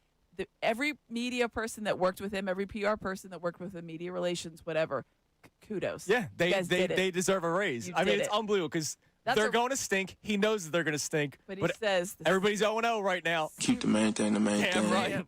Damn right. One game at a time. I love it. All One right. step forward. Time now for today's headlines with the Connor Thomas. Go ahead, the. I'll try. The board is freezing on me. Today's headlines with All right, the so the drop Connor board isn't working. Thomas. Thank you. And it's brought to us by Lundy Law for over 70 years. Lundy Law has been fighting for injured people. I guess the board is injured right now. You have what's your tab on here? It's Kincaid and Salciunas still. Oh, you got to update that bad. I know, I do. All right, let me see if I can. It's only been a couple days, but Where's it at? Let me see if I can get it. brought to us by Lundy Law for, yeah, it's down here in third row from the bottom, fourth from the left. Today's headlines. Nope, doesn't Yeah. work. What else is new? Again, something's not working around here. All right, what do we got? For over 70 years, Lundy Law has been fighting for injured people. If you need them, remember the name Lundy Law, your injury lawyers. Visit LundyLaw.com. That's LundyLaw.com. We're going to start out with a trade, potentially, for the Dallas Mavericks. Okay. Now, don't worry. Luka Doncic. Nico Harrison is not involved in this one. Cooper Flagg is, or at least his likeness. So the Dallas Mavericks put out a call for a potential trade. There is a one-of-one Cooper Flagg debut patch autograph card that is officially out there. Here is what the Mavericks are offering if you find this card and turn it in. You would get 2 Mavericks season premium lower-level tickets for 32 years. Okay. You'd get a Cooper signed game-worn rookie jersey, a post-game photo with him, a private photo shoot with the NBA Rookie of the Year trophy and the Larry O'Brien Championship trophy, VIP tour of the Mavericks practice facility, private basketball experience for up to 10 guests, a road trip experience with round-trip airfare, hotel, and game tickets all taken care Look, of. it's great because once you total all that, it probably might end up being Whatever the card's going to be worth. But this is what I always laugh at these. What if I got it? I live in Philadelphia. Remember the Paul Skeens one? There was one for Pittsburgh. Theirs was even worse. It was like season tickets for like 5 years. And I'm like, yo, Paul Skeens is one of the biggest names in baseball. You got to give me – I know you're already a cheap-ass organization. I need a little bit more out of you, Pittsburgh. But what happens if somebody from that's why you have airfare. Minnesota gets it? That's why you have airfare included. That's a smart little thing. No, but that was just for the road trips. Oh. It wasn't like if your season tickets are your season tickets. I'm going to need to negotiate that. Yeah, no, like I wouldn't do it. If I lived in Philadelphia and I pulled that, I'm taking the money. Yeah. But if I'm somebody in Dallas and I'm a big Mavericks fan, I would really consider that. Even though anywhere, well, not anywhere in Texas. If you're in El Paso, it's going to take you just as long as it was from Philadelphia. That's a good point. Yeah. Yeah. It's a very large state. All right, what else we got? Today's headlines with Connor good. Thomas with no music bed. Well, currently somebody in engineering is in the computer in the Vox Pro updating the audio, so we're going to have audio for this next one, but we can't do that. So I'll just tell you. I'll just say what it is. This is going swimmingly, ladies and gentlemen. Live radio. Did you see the comments from the new Purdue athletic director, Tommy McClellan? Yes. Unbelievably horrific comment. Do we have the audio of that? No, it's not currently working because Oh. somebody in engineering is messing around with their stuff mid-show. They're doing a Windows update, but he talked Tell about the folks what he said, Connor. his new standing makes him #1 enemy of the folks at IU, Indiana University. That's the big rivalry. They play for the Old Oaken Bucket every year. And he said that we're setting the championship mindset, basically. And if you want to win championships, come here. If you don't want to win championships, go to Indiana. The current standing Current national champion. Yeah.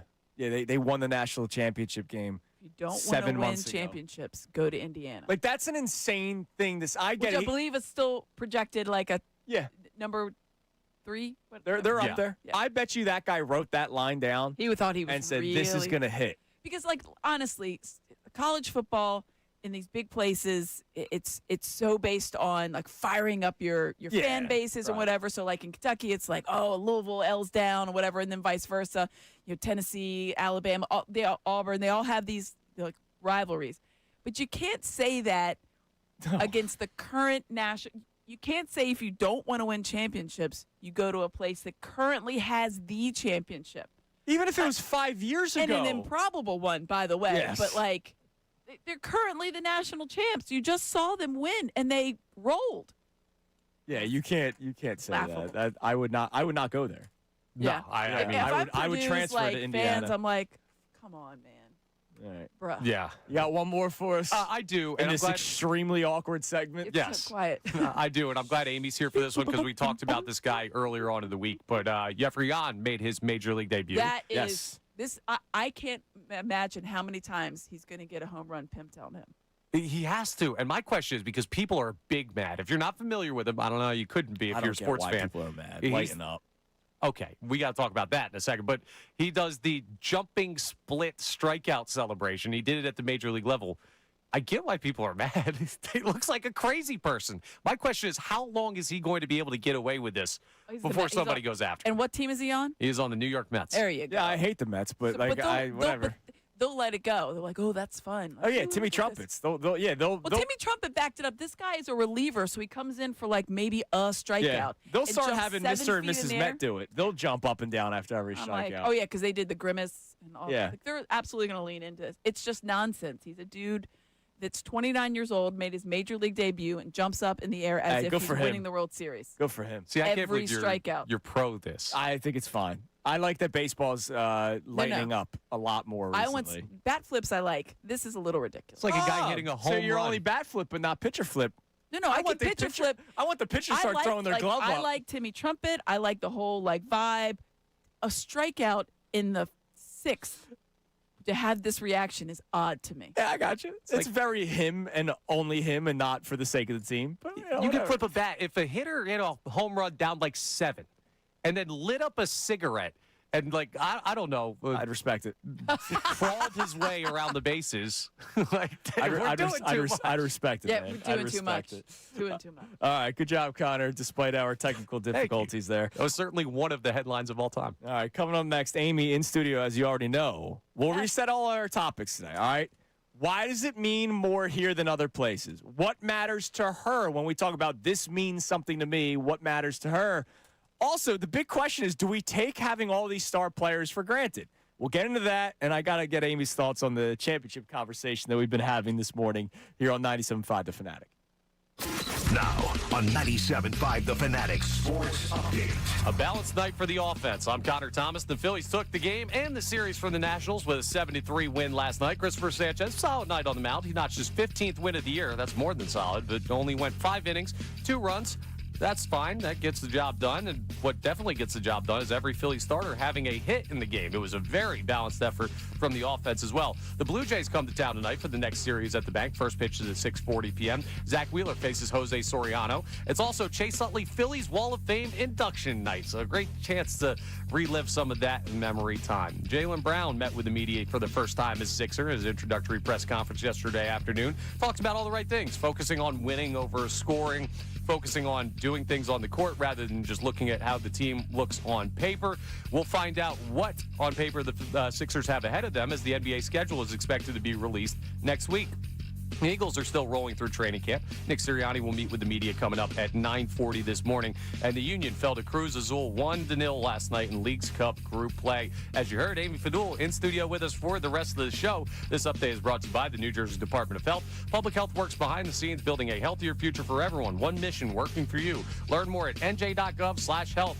I'm Connor Thomas for the home of the Sixers, Flyers, and Union, 97.5 The Fanatic and The Fanatic.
Now back to give you an early pick-me-up is Mornings with Andrew on 97.5 The Fanatic and the Fanatic app. Well, I think I've woken people up today, but they all hate me because of one of the takes that I have. And it's funny. I said it earlier. I'll say it again. My hottest takes have nothing to do with the actual sport or the actual individual, because I truly appreciate sports and I appreciate talent.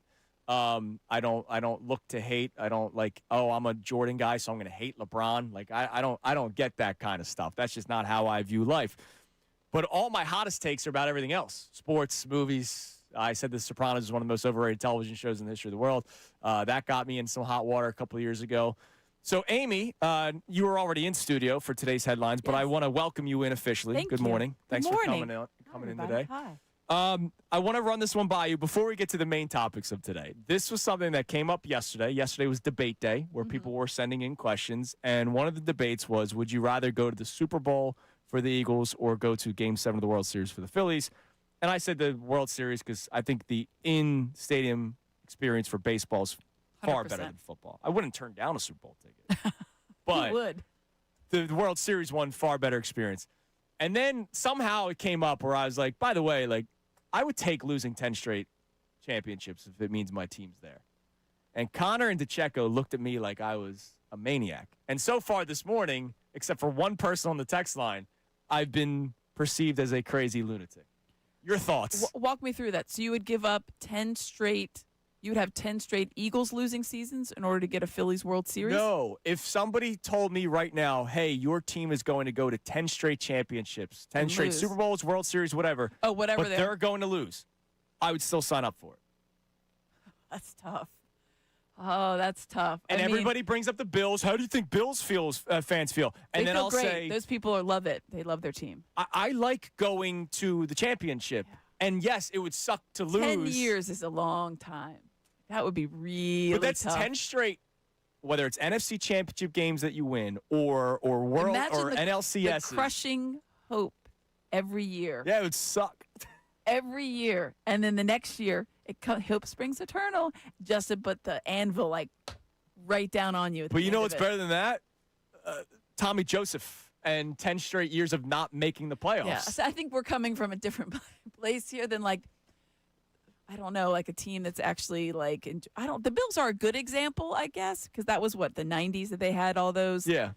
The old adage was Bills stands for boy, I love losing Super Bowls. Yes. I can't imagine losing that many. No, it sounds horrible. Over that span, where they had like 3 and 4 years or something. That sounds awful. And the way that they lost them, but. You know what they haven't done since? Gone to the Super Bowl. Gone to the Super Bowl. Saying, like. At least you'd be there for 10 years. But you're restricting your chance to win. Yeah, but at least I'm giving myself a chance to celebrate an extra week, 2 weeks, 3 weeks, every single time. Knowing the outcome. Yeah. I need you to think about what the Monday. Do you think I think? Well, you're going to have to right here. It doesn't sound like you do this morning. No. I want you to think about what the 8th straight year Monday after a Super Bowl loss show would be like for you. Get ready for next year's. That would be mine. Get ready for next year. No, I'm 8 straight. Yeah, and then I got 9 and 10 still. From 2018 to where we sit today, every single Monday after the Super Bowl was the Eagles lost again. Yeah, I'd say, man, we're going to get back next year, though. I'd be dead before we saw 6 or 7. All right. I might be. You wouldn't be alone. We've had one person come to my side today, and it was not my mom or my dad because they had a 215 area code. All right, so Amy, here's what we started the show off with today. So last night was a wonderful night at the Tyrese Maxey Night of Giving, his third annual Tyrese Maxey Night of Giving, Tyrese Maxey Foundation. Beautiful night last night, and I'm looking at Tyrese Maxey. I'm looking at his parents. They spoke to everybody. They're wonderful people. Everybody's great. Yes. Jaylen Brown showed up to support his new teammate. I love that. And, then I had Christine Cooper home. I was by myself, so I did the walk to the car, and I'm just looking at the city. I was like, I love it here. Like, this place is beautiful, and I just left a sporting event, which is what I care about most. And it just made me think, like, I love it here, and I love who we are collectively as a fan base. I might complain about how one person views sports versus how the next person views sports, but ultimately, it's all about supporting the four major teams. It's nice to have those conversations. Like, that's what makes it a great town. Right. And so what I'm trying to figure out today, and I'm interested in your perspective because you're coming from a different location before you settled home here. What makes it mean more here? Like, I understand that Kentucky basketball means more than Drexel basketball, and Drexel's in Philadelphia. So, I get that. But, you're part of the soil at this point. So, what makes it mean more here? Because it's not like we can say it's all the winning that we've had because we haven't had much. We are one of the only major cities that has not had a dynasty, right? Like, think about it. Yeah, with a lot of four major teams. The Boston area has had dynasties. The New York area has had Even across dynasties. the state. Right. Like, we haven't had a dynasty, and yet we're still in it every single year. And we are hungrier, and we have experienced winning, but it hasn't changed us that much. Yeah, I think when you look at the way that when you have, at the end of the day, a fan is a derivative of Fanatic, right? Shout out to the radio station for picking such a catchy name. Hell yeah. It's really about, I always say when people ask, oh, why is X fan base so interested in whatever else? And you could pick Alabama football, you can pick Pittsburgh Steelers, you can pick Philadelphia Eagles, whatever is a fervent fan base. And I always say, there's not much else to do there. In its own way, that this is the only thing to do here, right? And you've always done it. Sure. It's when our parents, grandparents, great-grandparents, they would work hard all week, and they would come home and watch their team, whether it was the Phillies in the summer, the Sixers in the winter, the Flyers in the winter, or, of course, in the fall, it was the Eagles. It was just such a relief for them to get home and have that kind of relaxation. It's a blue-collar town, yep. And I think it's the way for everybody to kind of relax and unwind. And because when our parents grew up watching sports, it was just the one TV or just the one radio. Sure. So everybody was gathered around. So it was such a collective thing.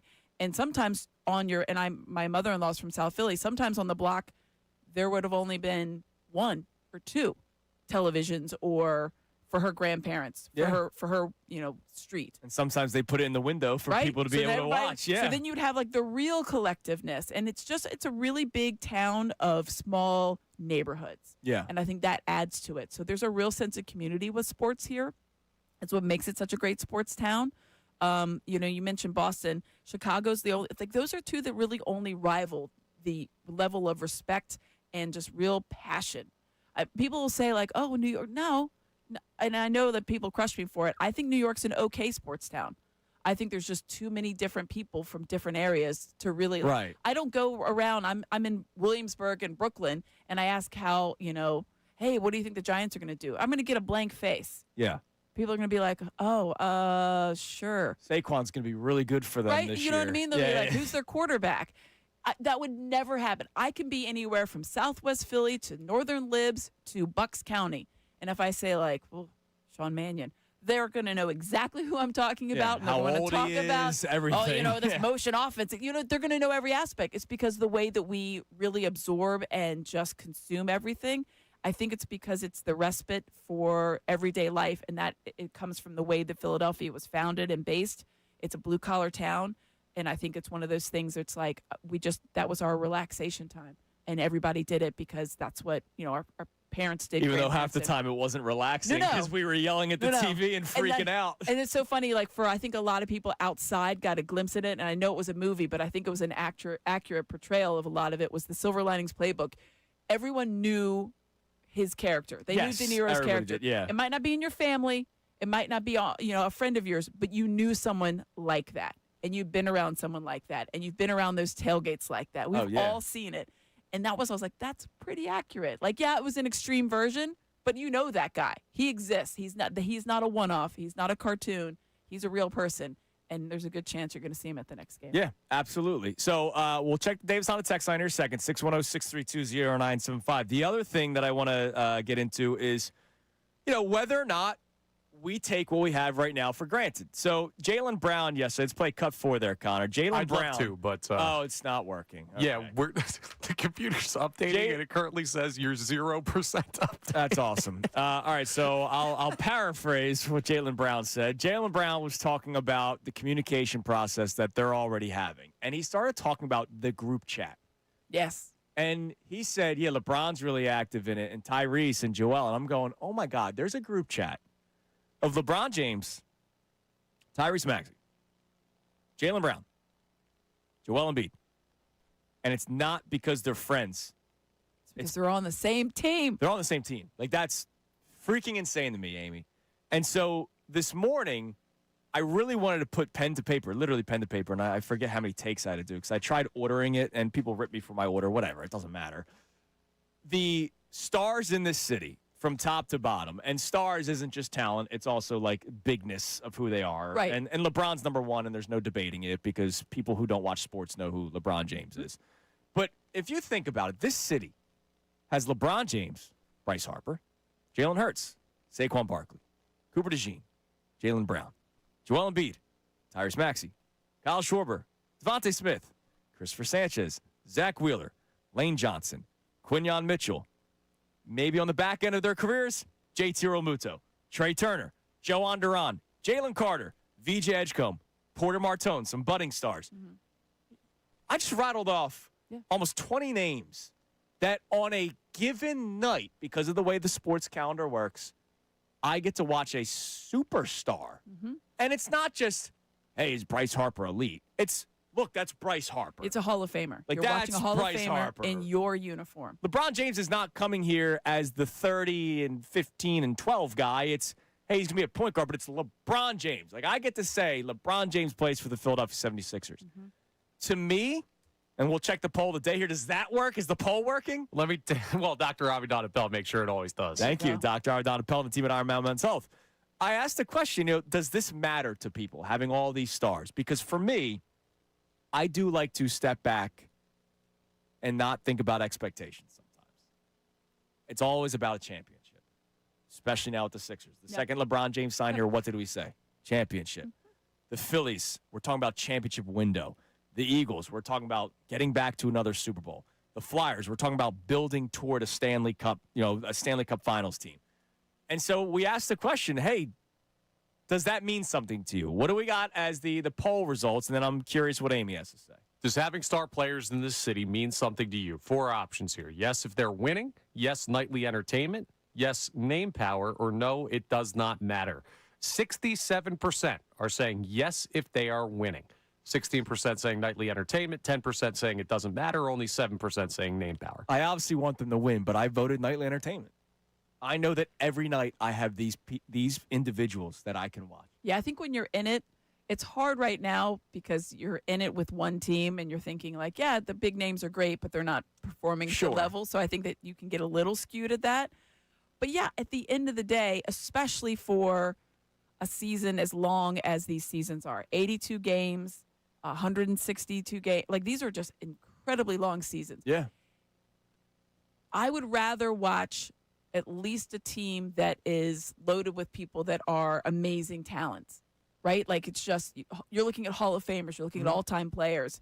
And yeah, it'd be great if they won, but at the end of the day, I'm like, well, at least I'm watching something entertaining. Yeah, It's and not maybe a it's guarantee. because you've lived through like the 10 years where the Phillies didn't make the Well, that's the other thing. Like, it's not a guarantee that the Sixers win a championship. Era. Like, it's still going to be a fun season. I said this, when was it? I think a week ago, we broke it down. LeBron James will probably play 60 games.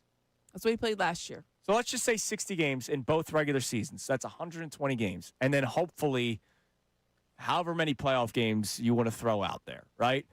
There's a chance that I get to watch only 160 games with LeBron James as a Sixer. So the 120 regular season, 20 playoff, however it balances out. I'm going to enjoy every single one of those, even if it doesn't mean they won a championship.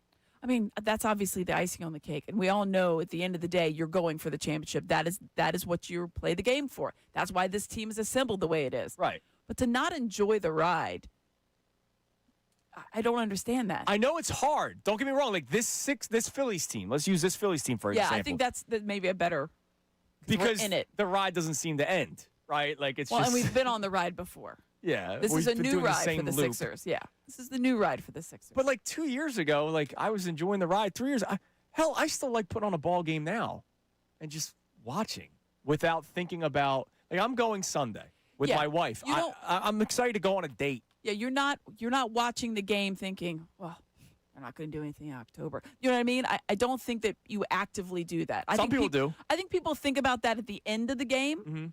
But I would hope.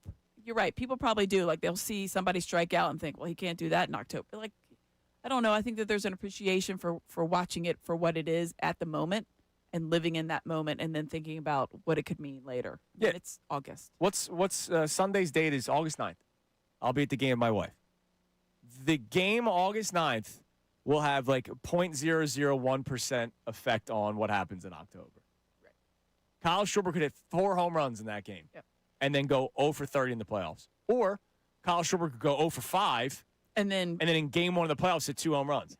So I do enjoy just watching a ball game and not thinking about the World Series. And when I look at that roster and I'll look at the gigantic screen that has way too many things on it that I don't care about, and I see those names, I'm going to go, man, this is pretty cool. It is.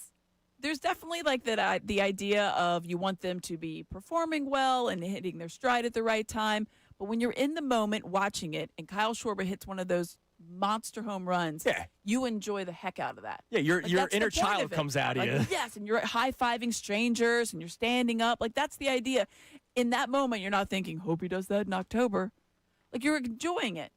It doesn't mean you can't eventually have that conversation in your head or whatever. But, like, I think in the moment, like when you're watching a basketball game and LeBron James hits a shot at the end of the game and it's December, I would hope you would enjoy that for the moment for what it is and not think, well, better do that in May. Yeah. Like, yeah, you know what? He probably will. I hope that they do. For a really long time. But it's going to be look at the game last year with the Lakers. That game was bananas. It was a great game. It was awesome. People enjoyed the Sixers didn't win. No, but they enjoyed but watching the greatness of LeBron. Yeah. They enjoyed that game. It's unbelievable. A comment on YouTube chat, EJM, second mention of the show. Hey, you're doing great today, EJM. I feel like Chunas is dancing around this, but all things being equal, a homegrown team is more satisfactory than the Phillies and Sixers' current mercenary teams, right? I don't give a damn.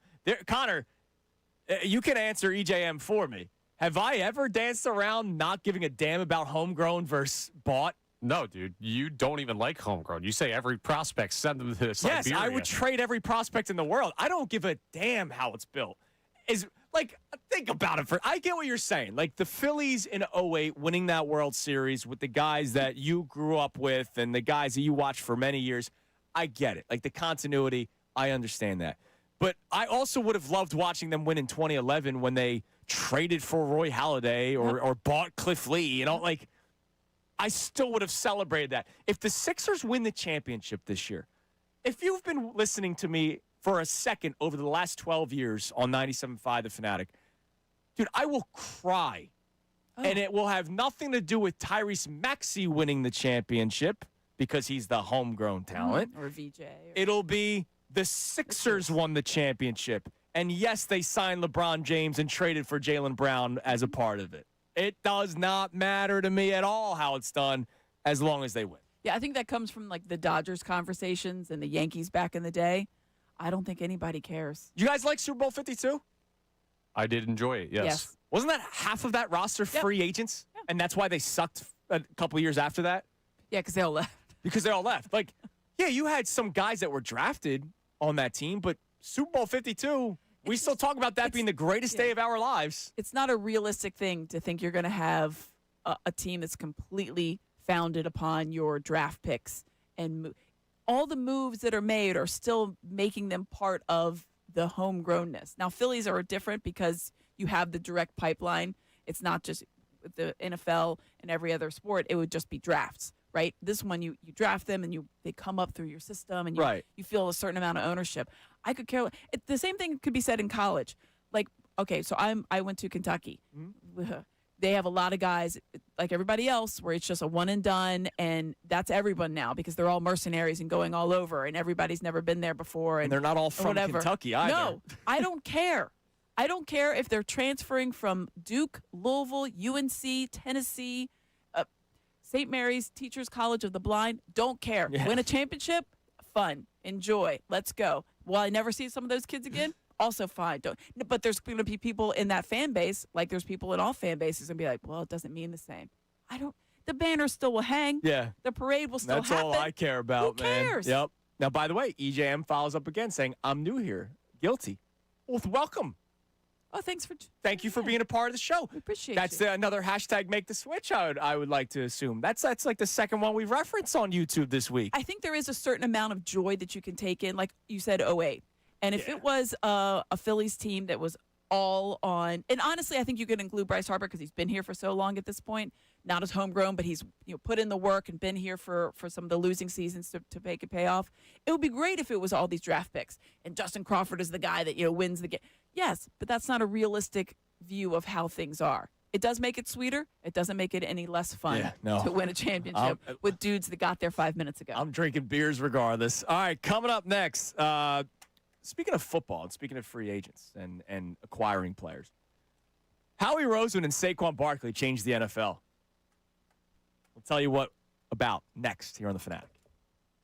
Now on 97.5 The Fanatic Sports Update. Bills take down the Nats. I'm Connor Thomas, and the Phillies took the game and the series from the Nationals with a 7-3 win last night. Christopher Sanchez had his 15th win of the year with 5 innings of 2-run ball. Every Phillies starter in the lineup had a hit in the game with a very balanced offensive effort. Just a nice, clean ball game from the Titans. The Blue Jays come to town tonight for the next series at the Bank. First pitch is at 6:40 p.m. Zach Wheeler is on the mound facing off against Jose Soriano, and the man will be in the building. Chase Utley, Phillies Wall of Fame induction night is tonight. Jaylen Brown met with the media for the first time as a Sixer at his introductory press conference yesterday afternoon. He talked about where his focus is as he joins a stacked Sixers team. My focus is winning. Obviously, other people's focus may be scoring. My focus is going into every practice, every meeting, every shoot around. Like, how do we win night in and night out? Whatever it takes.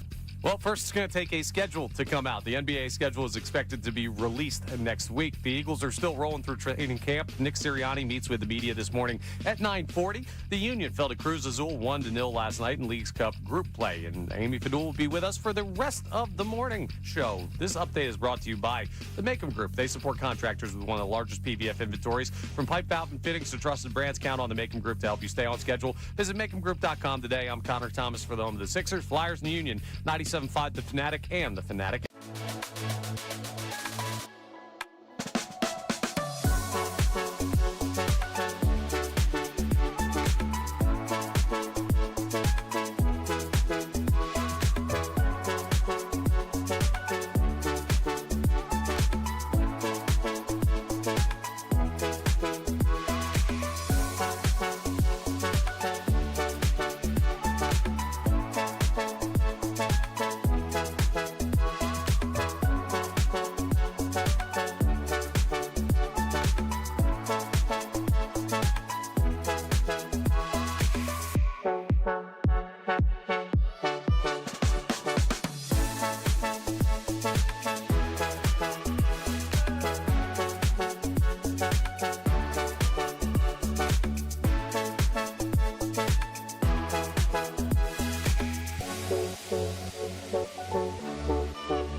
Foundation. You've heard of D-Generation X. You've heard of the Road Warriors, but have you heard of the Seamheads? Andrew Salciunas, a.k.a. the host, and Connor Thomas, a.k.a. producer, are back to bring you more hard-hitting Philly sports talk on Mornings with Andrew, right here on 97.5 The Fanatic and the Fanatic app. Let it be known for the record, I did not ask for that. The Seamheads on the same level as D-Generation X. That's I what did the not people ask are for that. saying. Interesting. I just want you guys all to know that my head does fit through every door in this place, because that's not me asking for stuff like that. Just want to make that clear. I did not ask for that. It's very aggressive, but that's okay. I mean, it's true. I mean, it's factual. Real. I mean, it's real. I mean, it's like if I'm being honest with you guys, like, it's accurate. But I didn't ask for it. All right, Howie Roseman and Saquon Barkley changed the NFL, or at least brought something back to the NFL. Brought something back. A couple of years ago, when the Philadelphia Eagles signed Saquon Barkley, I was talking about return of the back. Return to the back for two reasons. They also got Zach Bond, and he played well.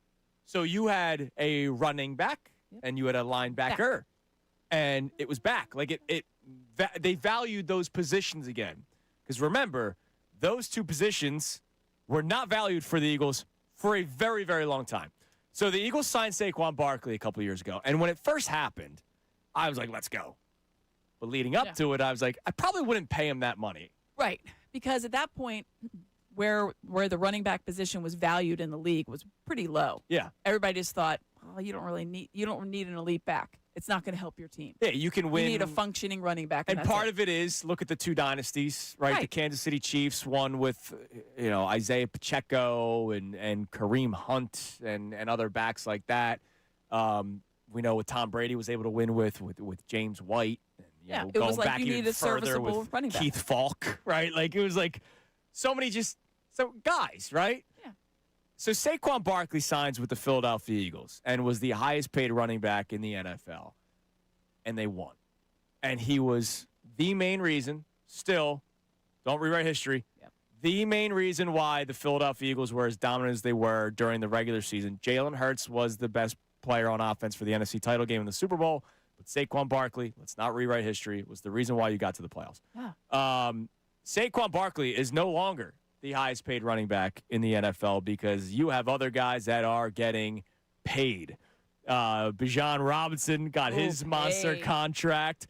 Jonathan Taylor got a contract extension, 2 years, $22 million per, which beats Saquon Barkley.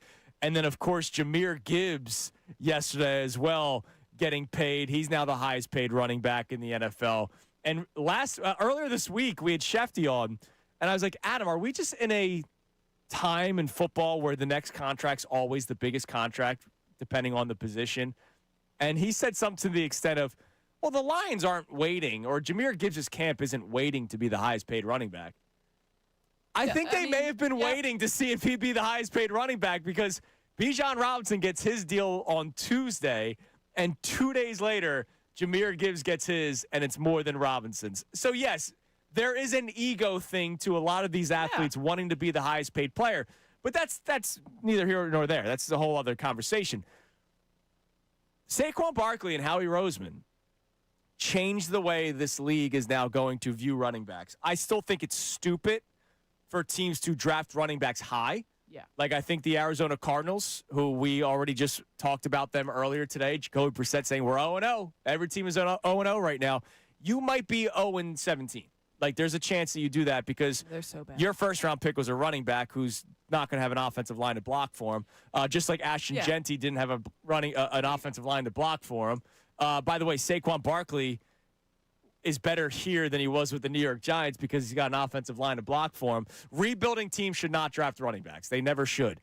But we are seeing that once you get a good guy, a good running back, or if they hit the open market like Saquon Barkley did a few years ago, teams are starting to value it again because they're seeing how important they are. It's all about offense. It's really all about offense still. We're a little bit blinded to that right now because of how good the Eagles' defense is, but it's still an offensive league. And they're going to pay anybody that's talented. And with the way the running backs are now being utilized in the passing game and all kinds of stuff, just wait till 2 years from now when there's another new highest paid running back in the NFL. Yeah, and that's the thing. It's like it's such a position that's reliant upon so many different things. That's not to say the quarterback isn't, but the quarterback can create, right? He is the key cog. If you don't have an offensive line, and if you don't have an offensive scheme that really features the running back, the guy is just going to turn into another guy. And then when you want him to be the elite player, he's not going to. It's not going to work because it's never worked for him, right? So if you don't have a line, then you're dead in the water before that. But even if you have a line and you just have a guy back there and you utilize him in the wrong ways, we've all seen that over the years. And honestly, I think that's one of the things that can really stymie a running back. If they're not featured, because the old days, back in like the 90s, there was the bell cow, right? There was the guy that was the constant runner and 3 there's this yards tough, and a cloud of dust. That's how they ran, and that they were always prominently featured. Then it went by the wayside for about 10 to 15 years. And now if it's back, but it's so much more nuanced now, and there's so much more finesse in the running back game. So you can't just have some random dude back there thinking that he's going to turn into Saquon Barkley if you don't have the offensive line or the offensive scheme. Yeah. The Eagles signed Saquon Barkley before the 2024 season, right? That's the year they win the Super Bowl.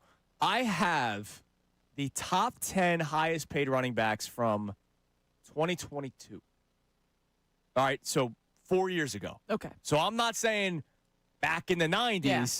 We're talking about 3 seasons ago because we haven't even started yet. So 4 years ago, here were your top 10 highest paid running backs. Number 10, Leonard Fournette and James Conner. They were tied. $7 million. $7 million. I don't even know where that gets you nowadays. Saquon was at number 9, 7.8. Probably get you those exact players. Joe Mixon and Aaron Jones both had $12 million. That was the 7th highest paid running back. Right now, the 10th highest paid running back is Josh Jacobs at $12 million. And then it just skyrockets for the here and now versus then. Do you know that Christian McCaffrey in 2022 was the highest paid running back? And that was for good reason because he did a little bit of everything. MVP. $16 million a year. $16 million a year now is 6th in the NFL. CMZ should. It's a travesty he never won the MVP. Oh, yeah, it is crazy. But, quarterback league. It's quarterback league. But it's amazing. Like, Dalvin Cook was 4th on this list at $12.5 million. That would be good for 9th in the NFL today. It's the return of the running back and the value of the running back. And I think that only continues to go with the way you're seeing running backs being utilized all over the place. Like, Bijan Robinson is more than just a running back. I mean, they use him in the passing game. They use him all over the place. It's fascinating. And it started here a couple of years ago.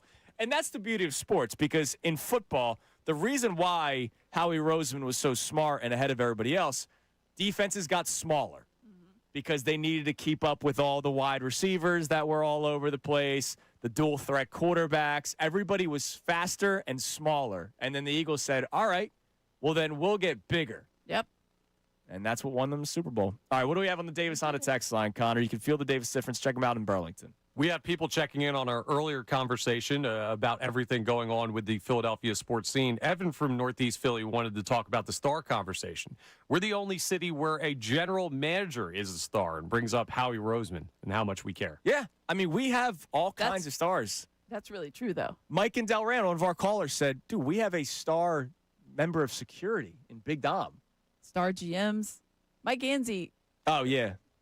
Hilarious. Like, it's just he can't go anywhere. Bob Myers. Bob Myers is a star. Like in basketball, that dude is a certified. That dude is a star. He's got multiple championships. So we have a lot of them, and our question today is, do you take it for granted? Because star owners, like people actually like, right? John Middleton, Jeffrey Lurie, people want to play for them. Yeah. But because we don't always win, it's almost like, what's it all about? Well, I don't know. I still like to put on a game after a long day and watching these teams play. I'm going to watch every Sixers game. Well, I already do. But with LeBron James on the Sixers, we might only get like 160 of those. Unless he does actually play for 4 years, which who knows? I doubt it. I'm looking at the 2 years that we have right now. Do we take it for granted? Has anybody chimed in on that? Because I know our poll of the day is saying it's all about winning and not just like the night in, night out being able to watch these guys play. What do we got? It's more just on the passion that we have. So Joe the Cynic checks in and says, this area simply has unrivaled passion, which is why the national networks will take a slight jab, and that'll cause tons of interactions and clicks. We could talk about our family, but you better not say anything negative. Yeah. That's true. That's factual. Yeah, it's the little brother thing, right? Like, I can pick on my little brother, Yeah, but the you can't second you pick do, me. No. you're done. That's my guy. Yeah, exactly. All right, well, we'll continue this conversation. Why does it mean so much more here than other places? What means more for you? And do you think that we take all the stars that we have for granted because all we care about is winning a championship? 610-632-0975. That's the number that you could text in. We had a really, really early influx of voice memos earlier in the day. Can we get those going again? Like, we had more voice memos in the 6 o'clock hour when people were just waking up. So send in your voice memos. Call in as well, 610-632-0975. Now, coming up next, we just had this conversation about, running backs getting paid again. What is the latest trend in sports that you either love or hate? Like, it's currently happening. I want everybody to give an answer coming up next here on The Fanatic. The goal.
with Mornings with Andrew on 97.5 The Fanatic and the Fanatic app.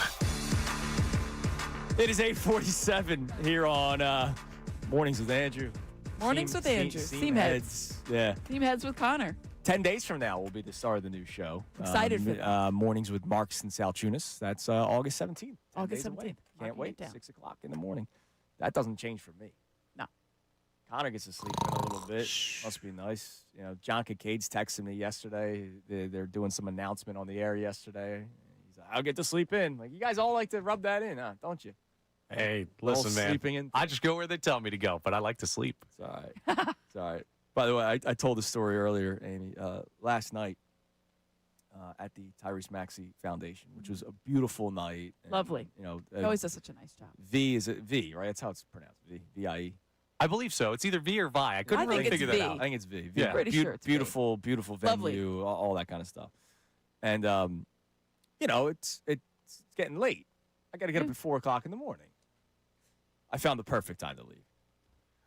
Do I hear 10,000? 10,000. And I was like, yep, that's my time to go. Auction time. I appreciate you, sir, for bidding the 10,000. Because I'm starting at $10. Yes. Period. Not $10,000. Now, here's what Andrew doesn't know. They gave us the specialized cards with the numbers on them yes. and also our names. Yes, I love those. The and- paddles that are preloaded paddles. You might have left yours. I did.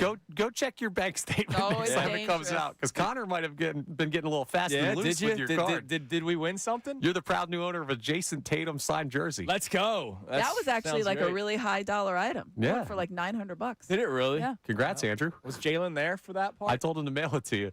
I don't know if Jalen Brown saw the That Jason wasn't. Tatum jersey. Yeah, I think that was the silent auction. Yes. Okay. So you could like walked by and saw it. I don't know if he did. No, I didn't spend your money. No, that's when dude, it would have bounced back immediately. All right, so running backs getting paid again. So real quick, what is a trend in sports right now that you're either for or against? And I told Amy during the break, it's very personal here. People are realizing that you can hit singles and be effective again.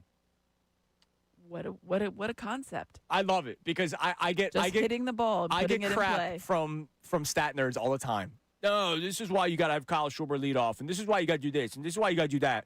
And it's like, well, you know, Luis Ariz slapping a single with a runner on second base, that scores a run, just Brings in the run. like hitting a home run.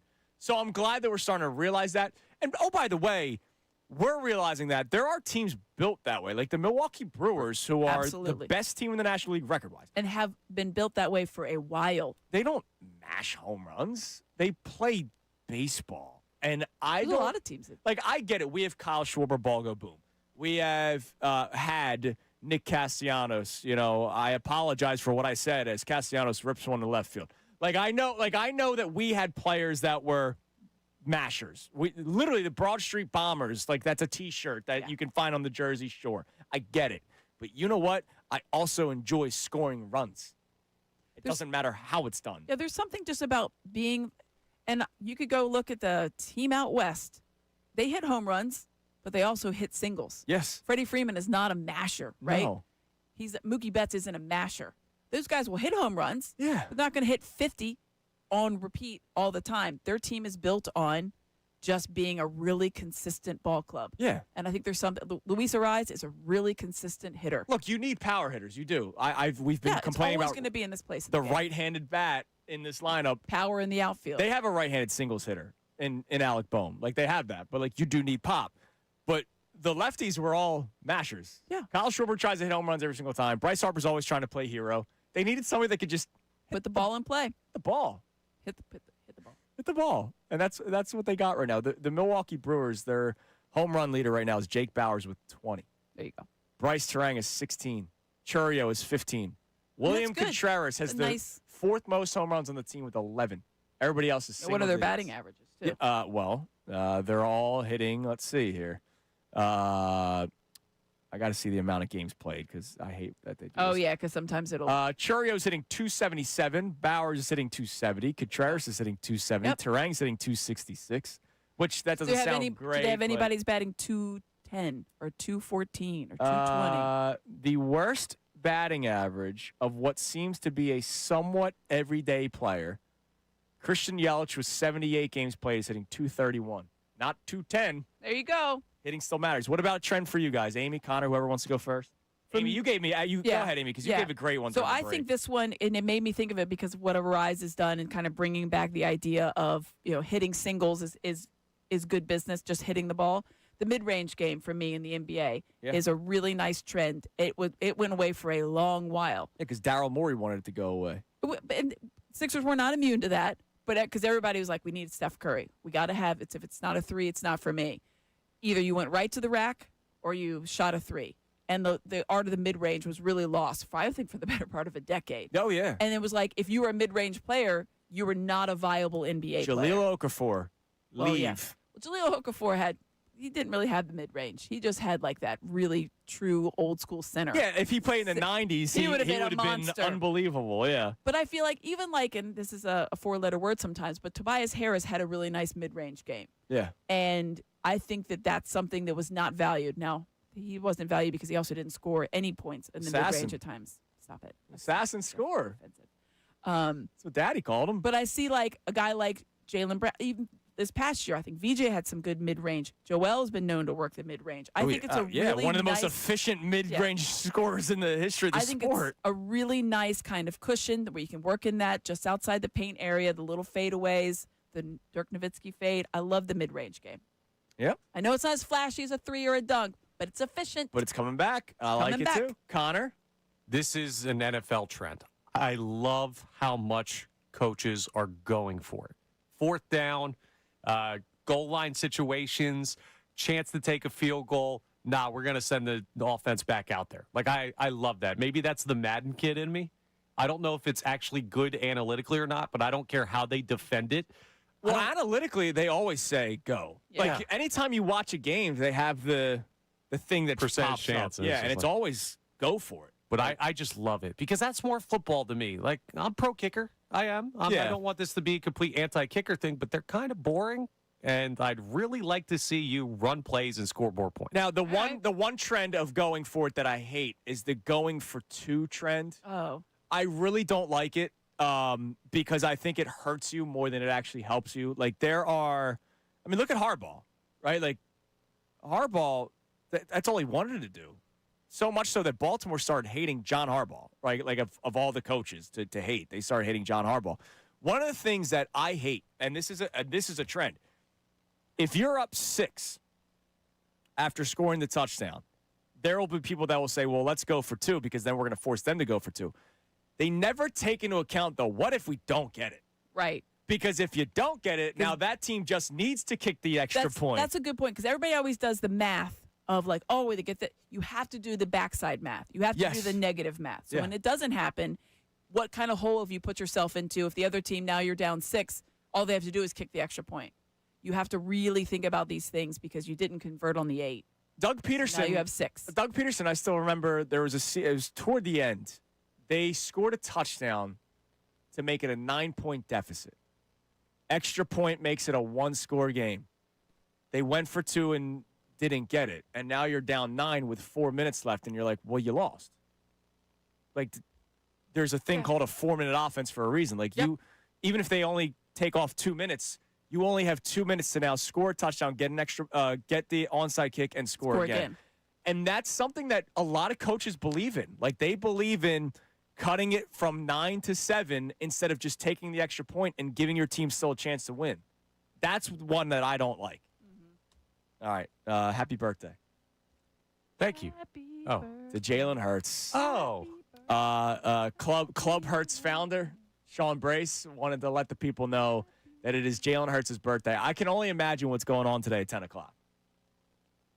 I can only imagine. Does Sean party? Yeah. Does Sean bring in a cake? Maybe. What do you think Sean Brace does for Jalen Hurts' birthday today? Definitely has a party hat, I hope. Party hat, probably. Bringing in a cake for a man who's not here's birthday would be, I think that's a bridge too far. Might not even know we exist. I mean, he definitely knows, and I think he would appreciate it. Yeah, but you got to send him a piece. And cake doesn't travel well he sometimes. wouldn't. He's not going to eat that. That's not part of his Is it diet. free That's drinks fair at point. Club Hurts today? We'll have to ask. Ooh. Drink specials. We got to still make drink money. specials. Definitely drink specials. We got to giving them out for we free. got to ask Sean 2 this. for 1. All right, coming up next. Amy, you were not in studio earlier when I went through my list of the biggest stars in the city. I ran through them when you came in, but I want to go slow in order. Let me know if I'm crazy for the order that I have. Okay. But it's something that I want to continue to get more responses on from the audience. Do we take these guys for granted? But also, probably more importantly, next segment, we have a major issue to discuss as a show. Because Connor Thomas has a hater. Oh, yes. And he's a friend of mine. Yeah, we got beef. I didn't know it until you told me this morning. Yeah, a friend of mine is a hater of Connor Thomas. We'll try to get to the bottom of this next here on The Fanatic. Now on 97.5 The Fanatic Sports Update. An all-around win for the Phils. I'm Connor Thomas, and the Phillies took the game in the series from the Nationals with a 7-3 victory last night. Christopher Sanchez notched his 15th win of the year with 5 innings of 2-run ball, and every Phillies starter in the lineup had a hit in the game. Very balanced offensive effort as well. Why can't they all be like that? Well, maybe tonight they'll do it again. They take on the Blue Jays for the first game of that series at the Bank. First pitch is at 6:40 p.m. Zach Wheeler is on the mound facing off against Jose Soriano.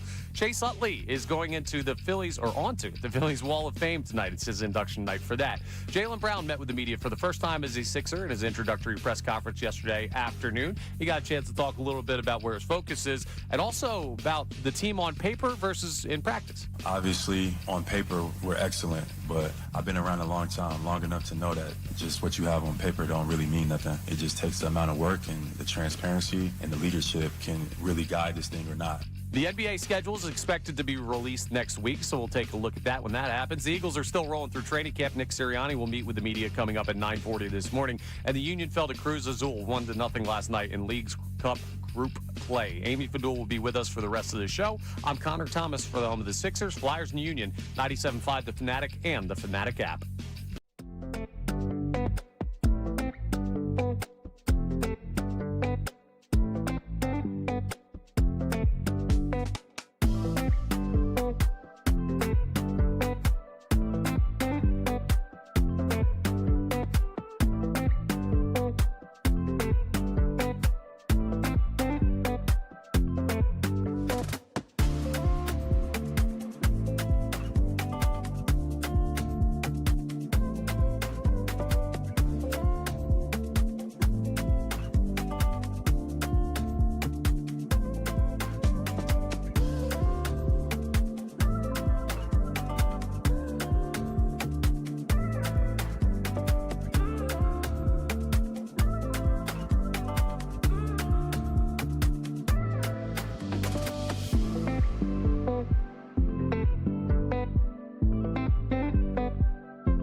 This is Mornings with Andrew on 97.5 The Fanatic and the Fanatic app.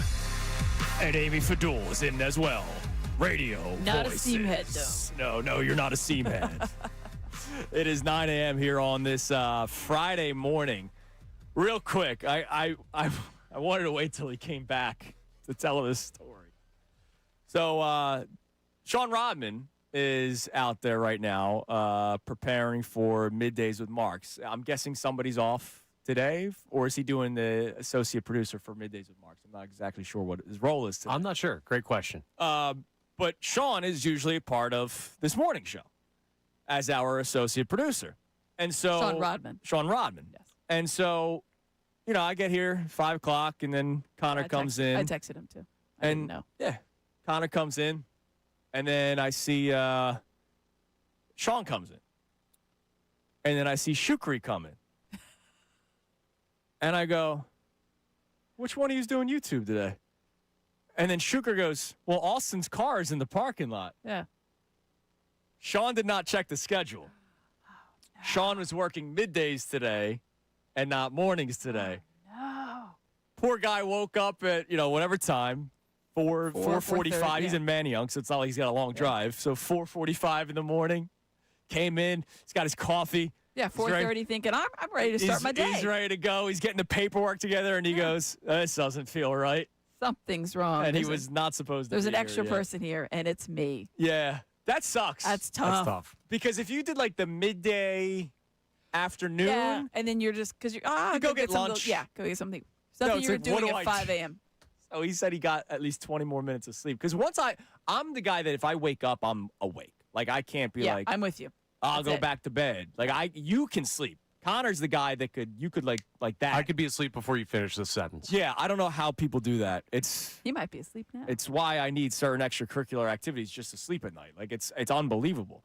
But yeah, I felt bad for Sean this morning, coming in a little bit earlier than he anticipated. So Sean is in for Ray because Ray is in for Bill. So we got a lot of musical chairs today. Got it. Bill had too much fun at the Tyrese Maxey Foundation last night. That must be why. Oh.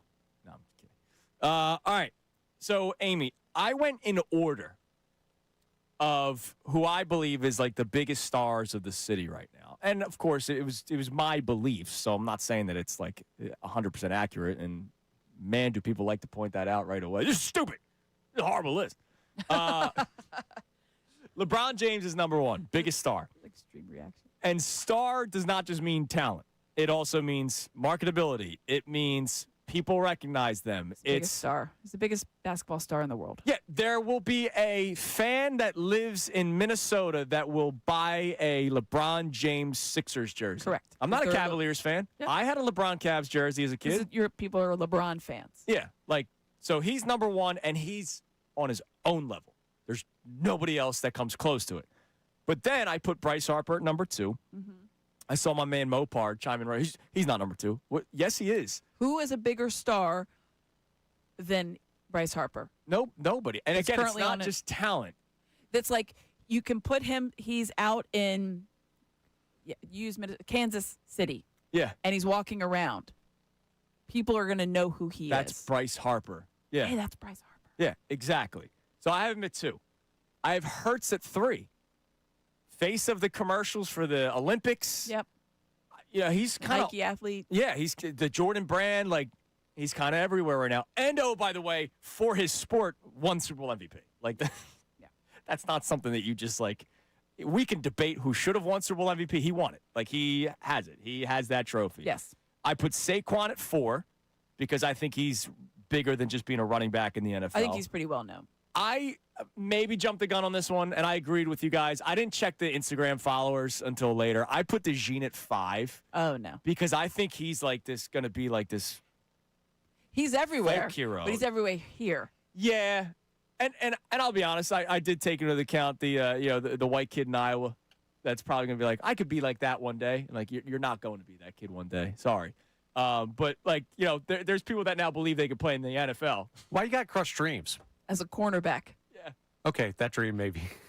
Yeah, exactly. You can play in the NFL as a cornerback. But tight end's more the Iowa thing. I probably should have put him behind Jaylen Brown and Joel Embiid. Yes. Like, Jaylen Brown has a huge reach. Yes. Because he does the Twitch streaming. He's very active on social media. He's very active in that streaming realm. He's a well-known, player. Yeah, absolutely. So yeah, he would be above DeJean. And then I had Embiid after Jaylen Brown. Then I had Tyrese Maxey. Even though we love Tyrese Maxey probably more than Joel Embiid at this point, a lot of people do. It's still Joel Embiid's still the bigger face of the team than Tyrese Maxey is. Then I have Schwarber, Devontae Smith, Christopher Sanchez, Zach Wheeler, Lane Johnson. The reason why Smith, Sanchez, Wheeler, and Johnson are so low on the list, they don't talk. They're not like the soundbite guy. Like Schwarber talks for the Wheels had some pretty good sound bites before the All-Star game. He did. That's a good point. But I have him behind Sanchez. We got a T-shirt out of it. Sanchez was the All-Star game starter, and I think people would recognize that more than Zach Wheeler complaining about the process. I don't know. Wheels has a pretty good presence. He and he's been around does. a little bit. Yeah. He's been around the league, and maybe that gives him a little bit more cachet. I don't know. His is purely talent, more so than everything else. I don't know how many Wheeler jerseys there are outside of Philadelphia. We got one, yeah. People maybe one of the stops beforehand, people got one. Yeah, maybe. And then there's, Quinyon Mitchell, it's just he doesn't talk. But, we have so many freaking good stars. And I'm wondering, do we take that for granted? A lot of talent. A lot of it. What do we have on the Davis Honda text sign? You could feel the Davis difference. Check them out in Burlington. So we actually have another voice memo here on the Philly Stars. This is Patrick in Millville who wanted to check in with the show. The whole star thing is amazing that we have all of these stars in the city. Because I'm 42 years old, and growing up in the mid-'90s, the big stars never came to Philly unless we drafted and were traded for them, like Eric Lindros and Allen Iverson. Or we got the stars at the back end of their career, i.e. Jeremy Roenick. So I love having all these stars that are coming to Philly. I get to see them on a nightly basis. And that's why I'm asking the question today, do we take it for granted? I love that voice message, right? That voice memo on the Davis Honda text line. I love it because he said, and we talked about this earlier, they either were drafted or, to his point, and it's something that we haven't talked about yet today, the back end of the career guys. And even though LeBron's on the back end of his career, a little bit different than Peter Forsberg. You know what I mean? It's not even in the same. A little bit different than some of the back end of the career guys that we're accustomed to. He's no Pedro Martinez on the Phillies. Right. And by the way, Pedro is effective, but he's not LeBron. And so, I was picking Pedro. You look at what we have right now, and I get it. It's all about winning a championship. We are such a diehard sports town city that it's all about winning. But, man, on August 7th, I'm going to put on a Phillies game today and look at Bryce Harper, Kyle Schwarber, and look, Trey Turner deserves to be in that conversation. But, I'm going to look at those guys. Zach Wheeler's on the mound. I'm going to look at that, and I'm going to enjoy August 7th. I can tell you that I hate this team. I can tell you that I don't think they're going to win a World Series, but I'm going to enjoy them on August 7th. Just like I'll enjoy the first Sixers game and the second Sixers game and the third Sixers game, while also expecting a championship. But I'll enjoy games 1, 2, 3, 4, 5, all the way through 82, because I'm excited for it, because we have those players here. All right, before we get back to some of our text messages, stuff on sports, we have to address something, Amy. What's that? I feel like I'm a pretty good foxhole guy. I don't know. People would like to have you on their side. Yeah, and I keep my mouth shut. I don't say things. You tell me a secret, lock and key. It's and I like nice people. I was on the phone with somebody for 30 some odd minutes yesterday, and he was like, "Dude, I really appreciate this." I go, "You're a nice person. That's how I view life. Are you a good person? Yes or no? Yes. All right. I want to be your friend. No, I don't like you. Doesn't matter background. Doesn't matter where you're from. Doesn't matter what you look like. You're a good person. Yes. You're a bad person. Yes. I like good people." So yesterday, there was the horrific conversation that took place on this show where Connor Thomas admitted that he does not wash his feet. Yes. Thank you, Amy. I'm glad that you are just as disgusted as I am. The soap gets there.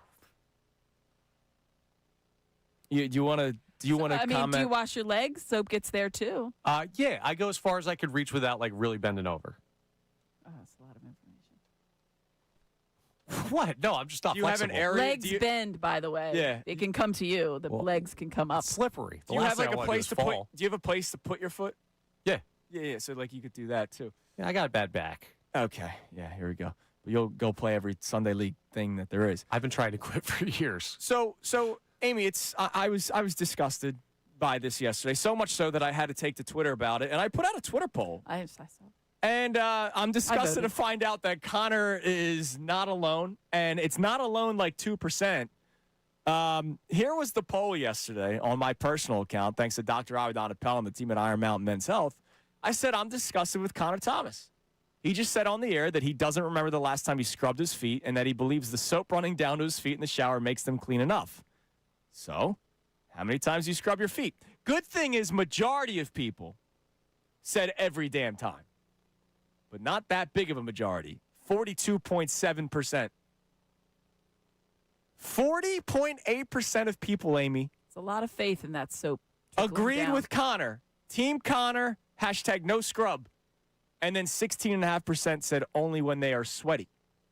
40.8% of people agree with Connor that you don't have to scrub your feet. I was disgusted by it. So now here's where it goes to another level. One of the responses to the poll was from a guy named Jim.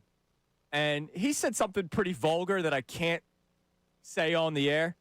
But I'll just say he was wondering if you washed other areas of your body. And he also called me a dirty bleep. Dirty bleep. That is strong. A dirty F. He said, wonder if he does the same for his yikes dirty bleep.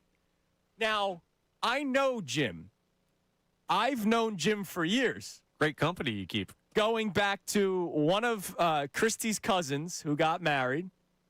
Justin got married. Jim was a part of the wedding party, as were a lot of other great Philadelphia sports fans. I don't know if you ever met Bobby. Bobby's nutcase, and I say that maybe. I say that in a nice way. He goes to a lot of the events. Oh, I think yeah, I know Bobby. Yep. Yeah, Bobby's like if you needed to cast somebody for a movie, like a second Silver Linings Playbook, Bobby would be a great character in it. So I've known Jim for some time. He was also my butcher at my local ShopRite until he transferred to another location. So I haven't seen him in a while. So I said the streets are talking, and I tagged Connor, thinking that he was joking around. Hey, ha, ha, ha. Connor then proceeded to check his Twitter account, and he hates Connor. Yeah, you clicked on this guy's Twitter, and it's just a lot of. What were some of the tweets that you saw? Like the number one worst person at 97.5 The Fanatic all time, tweeting at the station like, how does this guy work on these shows? Yeah, so great job there, Andrew, for setting that up. Thank you. So what do I do here? Because here's the deal. I like Jim, and I love you. You know that, Connor. And I would have a beer with Jim just like I would have a beer with you. I almost feel like I need to get you two guys together. Yeah, I almost feel that way. Because he should not. Here's the problem with social media. People feel like they can say whatever the hell they want, right? And then they I don't know. It's crazy. Like, I almost need somebody like Jim or somebody to call in or text in that are harsh on social media. Like, what satisfaction do you get out of this? And do you realize that some of the awful things you say may actually impact the day of the person you're tweeting it at, right? Like, you don't have to, I'm not saying are you soft or are you not, but I'm sure you felt a certain type of way when you were reading some of those tweets from him. No, I'm going to be completely real. Like, the only reason I checked is Jim's got one of those 17 numbers behind his Twitter handle. And then Andrew replied to him. So I was like, oh, who is this guy? Because you wanted to see if he was real. Yeah, I wanted to see if he was a real person. Or if it was just a bot. You don't reply to everybody on social media. So I was just checking it. Just so happened that, like, some of his top tweets were about me. And I was like, oh, that's interesting. I had no idea that he was so anti-Connor. Dude, so I do not care, though. You could say whatever you want about me. I get it. But, like, every once in a while, I feel the need to, like, reach out to a person. Like, my man 215J Philly, who is on our YouTube chat every single day, and I love you for it. Thank you. And there's a day I had to reach out, and I said, yo. Like, why do you feel so comfortable typing those things in? And we had a great conversation. We were on the phone for a good amount of time talking about it, and it's all good. Like, I'm fine with hating each other's sports takes. It's just when it gets a little personal. It's like, yo, dude, like, do you really feel the need to do that? So I need to know, I'm not going to not be friends with Jim. I'm also not going to not be friends with you. He doesn't know you. He just knows you through the station and has an opinion about you. Do I have to get them two together, or do I just let it go? I don't. It seems like, because I just checked some, they just go back a while. Yeah. That's kind of a little much. Like 2025 was marked on one of those tweets. Like, okay. Well, he might be listening right now for all You felt I know. that way for a while. I feel like this might need to be like hey, maybe you should just chit chat with him. What do you guys think? Or you could Do you even wanna say chit-chat with you him? could even say Sure. I have no interest, and that's fine. I mean, he's the one that's saying the nasty things about you. It's fine if you want.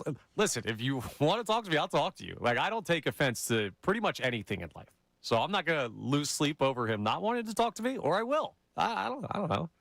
I got no issue with Jim. Yeah, I just I wonder why people do this. Like, dude, I get it. A lot of it is because you love your team so much, and so if Right. I say something critical about Jalen Hurts, you want me to die. Like, I get it, because Jalen Hurts is him. Happy birthday, Jalen. Like, Sean Brace probably wants me to die anytime I say something critical of Jalen Hurts. But why do people do this? And it's not just like, it's horrible in sports when an athlete does something wrong and your parlay loses, and so people say vulgar things. Well, But and I just don't get like the normal day to day, like people just have their own ways of expressing themselves. Yeah, I don't It's a get it. special thing. So hopefully We I can appreciate you guys. Hopefully I can get you two together one day. Maybe, you know what? Here's what we do. Maybe have an offline conversation with Jim to see how he feels. Yeah, I need to know why he hates you. Because I'm not trying to walk into an ambush here. And by the way, he's a butcher, so he's good with a knife. He was talking about knives in the replies. That's a little much, So maybe check in first. Sounds good. Just get a little feeler out there about where we stand in He doesn't temperature. want to, like, actually Get the kill me. temperature. Yeah, maybe we'll do a Zoom call first. Or does he just think I'm an idiot? Because if he thinks I'm an idiot, we got a lot in common. Well, that's fine. Like, Yeah. if people say, "Oh, this guy's not that good." It's like, all right, fine. Like, you have your preferences. It's just some of the nasty stuff that people say. I just don't little get much. it. It's insane to me, man. Like, I don't get it. I ain't losing sleep over The it. keyboard thing is a fascinating thing to me. All right, what do we have on the Davis Honda text line? Feel the Davis difference. Check them out in Burlington. All right, this texter checks in, talks about why Andrew Salciunas is the worst personality. No, I'm kidding. Look, there's probably somebody agreeing as you say that, and that's fine. I get it. I'm not trying to be everybody's cup of tea. We do have a lot of people mad at you still about the championships thing. But Yeah, because I'm speaking the truth, and people don't like hearing the truth. You can't handle the truth. Go ahead. All right, so we'll check this one. This texter checking in saying that this is a Britney Spears level crazy talking point from Salciunas to lose 10 straight championships. That's shaved head territory. I do appreciate that, texter. Britney Spears level. I do appreciate that. Look, I get it. What you're trying to say, Connor, is it doesn't have to be either or. You don't make the playoffs, or you're in the Super Bowl for 10 straight years, or World Series for 10 straight years. Yeah. I get it. But winning in sports is so freaking hard. There's a reason why we went from 1980 to 2008. There was a reason we're why. sitting here since 1983 or 2001 for the Sixers. Correct. There's a reason why it took 52 Super Bowls to see one won. Yeah. That's why I say it might be. You know what I think the outrage that I'm getting right now from people is that the teams are all contenders right now. Honestly, that's it. Because if this were 10 years ago, when the Phillies were in a drought, the Sixers were in a process, the Flyers were mediocre. the Eagles hadn't even thought about the Super Bowl. No, I bet you It would a have lot been of like, people. absolutely, Yeah. I'll sign up for that, because at least we would get close and we would enjoy. Now that we've had a taste of it with just the one team, but we've had, there's the run to the World Series, there's playoffs. Now you have the optimism with the two winter teams. You're thinking, I'm not going to settle just for being there. That's not my expectation. But if you really remove that from it and think about the enjoyment you would get of constantly being in the conversation after not being in there for decades, not just like 5 or 10 years, decades, they didn't have anything. Yeah. So I think that's part of it. The fact that we are in a window. Yeah. And maybe that's what I people are agree with getting that. caught up on. Because if I went to Miami and asked that question with the Marlins, the Dolphins, the Heat, who have now recently, well, I mean, it's a little bit different now with Giannis and Bam, but if I asked that question in a city like Miami, they might say, yeah, absolutely. I do. watch the Marlins go to the World How about Series. a town like St. Louis? Yeah. Well, have a team. You know what I mean? Like, they don't have the football team anymore. The Cardinals of, baseball. Yeah, it's not the same Cardinals. Yeah. Right? The blue, like, they had the run a couple years ago, but they've kind of, that's a team that's a town that's pride themselves on being, like, in the conversation, and they haven't really been in What do you the think a Kings fan would say about this conversation? Oh, Kings fans, Sacramento Kings? They did the Light the Beam for one season And where that they were was irrelevant. awesome, and they, like, lost their minds over it because they were, like, fun, kinda. Just saying. We don't live in that world, though. Yeah, I know. But if we were living in the world 10 years ago, I think you'd all sign up for it. The king is here. Sit on the throne, Andrew. Get comfortable with being great. I hear you. No, I'm comfortable being great. Getting to a Super Bowl and losing is still great. You're comfortable with getting close to being great. I need you to take the you're next still step. a great team if you win your conference, you win your division, you win your league. Still an enjoyable year. You're still great. All right, coming up next.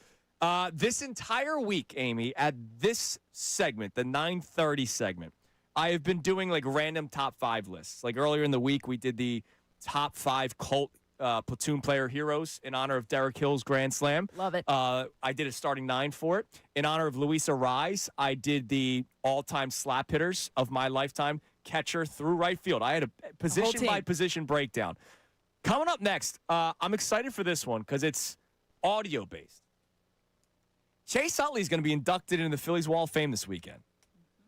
I have what I believe are the top 5 plus 1 honorable mention memorable Chase Utley moments that the masses all remember. Yes.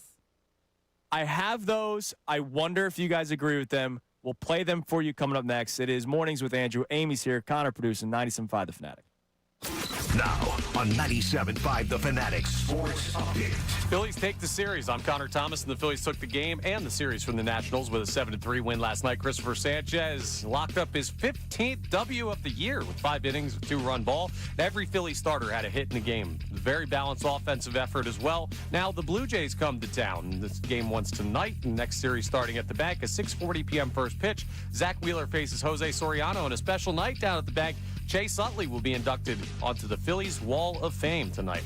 Jaylen Brown met with media for the first time as a Sixer in his introductory press conference yesterday afternoon. He got a chance to talk about the difference between how the team looks on paper, what they have to do to reach their goals, and also where his individual focus lies. My focus is winning. Obviously, other people's focus may be scoring. My focus is going into every practice, every meeting, every shoot-around. Like, how do we win night in and night out? Whatever it takes. The NBA schedule is expected to be released next week. The Eagles are still rolling through training camp. Nick Sirianni meets with the media at 9:40 this morning, and the Union fell to Cruz Azul 1-0 last night in Leagues Cup group play. This update is brought to you by Audible. Audible makes traffic less of an annoyance and more of an opportunity for another chapter. Audible, stories that speak to you. New members can start listening with a 30-day free trial at audible.com. I'm Connor Thomas for the home of the Sixers, Flyers, and Union, 97.5 The Fanatic and The Fanatic.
Me Anything comes your way around 9:47. We start the final segment with it. So text in your Ask Me Anything questions. YouTube, thank you for reminding me. 610-632-0975. Ask Me Anything comes your way in the next segment. But I wanted to do something today in this segment because I've been doing these top 5 things pretty much all week. And Chase Utley will be inducted into the Wall of Fame, and you know that he's soon going to be inducted into the Hall of Fame. So we could just save these and redo this segment probably next year. I have what I believe are the top 5 most memorable moments that have audio attached to it for Chase Utley. And I might miss some. You know, who knows? You guys can agree, disagree. But I think this is the defining 5 moments of Chase Utley as a Philadelphia Philly. And some of it's not even on the field. Well, technically he was on the field. I'll explain more in a moment here. But I do have one honorable mention because I think we'll all remember this one, even though I hated it, admittedly. I don't like rooting for opposing teams, even if you were a legend of Philadelphia and then you played for said opposing team. But that's me. I'm doing the collective, everybody should agree with these. Honorable mention was the return to Philadelphia as a member of the Dodgers and hitting a home run. There's a high drive to deep right center. It carries well, and Chase Utley comes home with a home run. Like, I feel like everybody remembers that. Everybody watched that game to see Chase Utley because the Phillies sucked. This was, what, 2014? Yeah. He was the first one to go, right? Then it was Jimmy. Then it was Cole. Right. Then it was Chooch. Ryan was here because he was not movable. But I think that was the order, right? I think it went Chase, Jimmy, Cole, and then Chooch, leaving Philadelphia of that core. Fun fact, I faced the guy in college that was part of that Carlos Ruiz trade. Oh, really? Who? Tommy Burgess of Haverford. Of course, Tommy Burgess. How about that? Yeah. Where's People he at? say D3's got nothing. I don't know. I haven't kept up. Oh, well, the glory days have passed me by. So that was the honorable mention. All right, number 5. Maybe this one's a deep cut. It shouldn't be. It's the freaking World Series. But I remember in 2008, after winning the NLCS and saying, all right, they can win this World Series. Like, part of it was boyish beliefs, but, like, then again, the Phillies were really good that year. And it literally started in the top of the first inning in Tampa when Chase Utley hit a 2-run home run. Utley rips one into right field at the track and the wall. It's a good start for the Phillies. 2-0 here in the first. And it was a great call by Joe Buck, who people hate for whatever reason. Like that. He calls it tremendous baseball. Top of the first inning, Chase Utley hits a 2-run home run. And you're like, all right, we're winning this World Series. Like, I remember having that feeling as a little kid. So that was number 5. Number 4 was his first hit in Major League Baseball. Here's Chase Utley with a chance to do some damage here. Bases loaded, 2 outs. Long drive, could it be? Everybody hits. It is out of here. Grand slam home run, Chase Utley. Welcome to the show, Mr. Utley. God, I get chills hearing that man's voice. Honestly, like it's an unbelievable first hit grand slam. But if you don't have goosebumps right now because you're listening to Harry Callis call that, like, come on. Chase Utley with Harry Callis. I mean, that's wonderful. And I've told this story before. I was in the car with my dad. It was Take Your Child to Work Day at IMS Health. And my dad and I were driving back, and the game was on the radio. I go, Dad, he's going to hit a grand slam here. And he hit the grand slam. And I remember thinking, like, I'm going to be a sports talk radio star one day because I predicted. A seamhead. Seamhead, because I predicted Chase Utley's grand slam. That was number 4. Number 3, if we were doing just baseball, this would be higher on the list. But one of the most iconic moments for Chase Utley was in the World Series, that ground ball up the middle, and you know exactly what I'm talking about. Runner at second, 2 out, and Iwamura grounds one up the middle. Utley, good play. Has no play at first, throws home, and out is the call to end the inning. Bartlett kept running as Utley hung on to the baseball instead of throwing to first. Looks to first, fakes to first, comes home. Alert play by Utley. Bartlett out at home, and the top of the 7th is over. By the way, another legend in that clip, Tim McCarver, R.I.P. Tom Brady found out about last year. What, he didn't know? His newsletter put it out. You remember? Yeah, like way late. Tom Brady's newsletter last year. First of all, why does Tom Brady have a newsletter? Yeah, because he can do whatever he wants at this point. Tom Brady's newsletter put out this whole RIP, member of the Fox family. Oh, you didn't see this? Last year. I missed that. He had been dead for 2 years. Yeah. And they did this whole, like, RIP. Oh, did we touch on that? And they're like, no, let's just put Let's it in just now. throw it out there. He has a newsletter editor somewhere. That's someone's job. Nope. Yep. At least they didn't kill him off, because that's usually what happens. Yeah, I was usually gonna say, it's somebody's dead, and it's like, no, That's they're just a still delayed kicking. reaction to it. Breaking news, Lincoln shot. Yeah, exactly. But that play, I mean, that play will forever be every Phillies highlight reel. You don't win the World Series that day. That doesn't happen. That was such an incredible play by Utley. Number 2 was technically on the field, but they weren't playing baseball, and this will forever be an iconic moment for Chase Utley. World champions. World champions. I mean, nobody will forget that. Like, They made a bobblehead out of that. Yes. That was a bobblehead giveaway, I think, a year or two ago. yes, We it have was. It's great. I mean, it's so like, It's so because the players have all talked about it. He said he was going to tell them, I'm going to do it. And they're like, he's not going to do it. He's not gonna do and you it. could tell he was waiting because they all knew he was thinking about it. He's not going to do it. So he wanted to have that pregnant pause of like, am I? Yeah, I am. I'm going to rip it I'm going there. to do it. And Jason especially- Worth with the whole can Yeah, and the whole everything. can. Especially because Chase wasn't the chatterbox. Like, Chase Utley was Bryce. Like, it was, I'm not going to be the spokesperson. I'll lead by example, but I'm Right. not going to be Yeah. the spokesperson. Yeah. And for him to rip that, like, Oh, God, I just had a bad thought. what? You know what's going to happen if this team wins. What, Bryce is going to recreate it? Yep. And I don't think that's going to go over well. But we'll Nah, take he it if they're won't. World Series Nah, champions. he won't. He won't. You don't think recreate so? If you're world champ, he wouldn't do that. I think he would do. He's his own guy.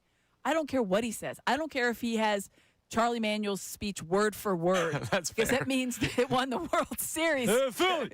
It'd be great. Do that. I saw Charlie yesterday, by the way. Looks great. That's awesome. That's great to hear. We on the bus ride to Baltimore with Philly Sports Trips, they had the TVs in the buses, and they were playing the 2008 World Series DVD. It's great. And and remember, his mom had just passed, and oh my God, it was beautiful.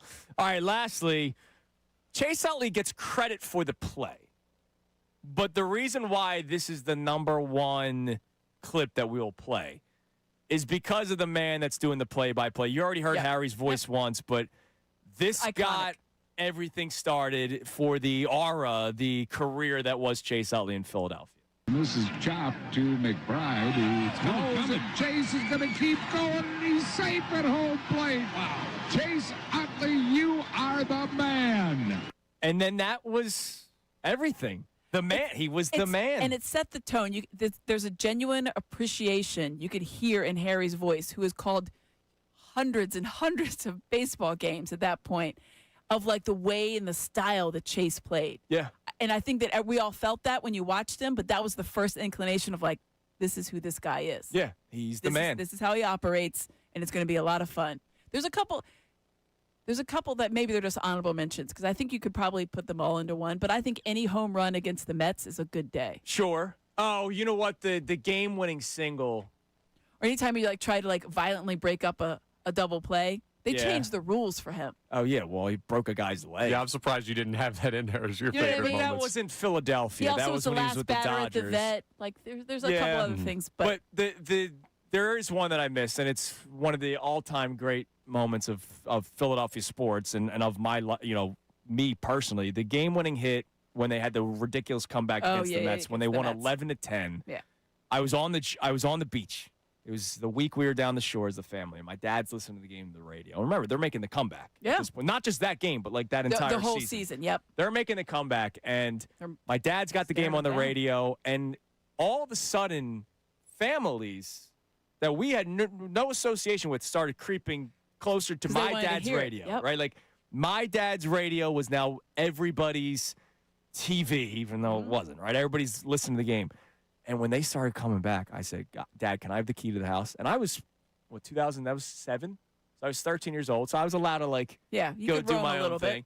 So he was like, yeah, sure. I ran back and To watch watch it. the rest of the game. When I saw Tadahito Iguchi beat the throw home, dude, You're like, yes, we're in. and But Utley was part of that. yes, I just think any home runs again. I mean, they changed rules of baseball for him, for one, and then they changed the name, or at least we did.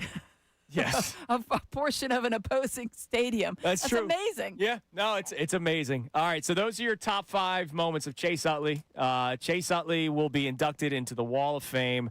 DJ chimes in on the YouTube chat, currently sobbing in the car. Chase Utley, Harry the K, the good old days. I mean, just like beautiful.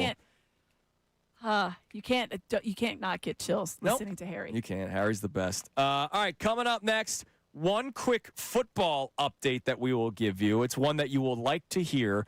And then we do Ask Me Amy thing. We close out the week, and there is an incredible question that is such a shot toward Connor, and I can't wait for it. That comes right next here on The Fanatic. Let me tell you about, oh, my God, Amy. You know, I will say I am sad to see John Kincaid leave.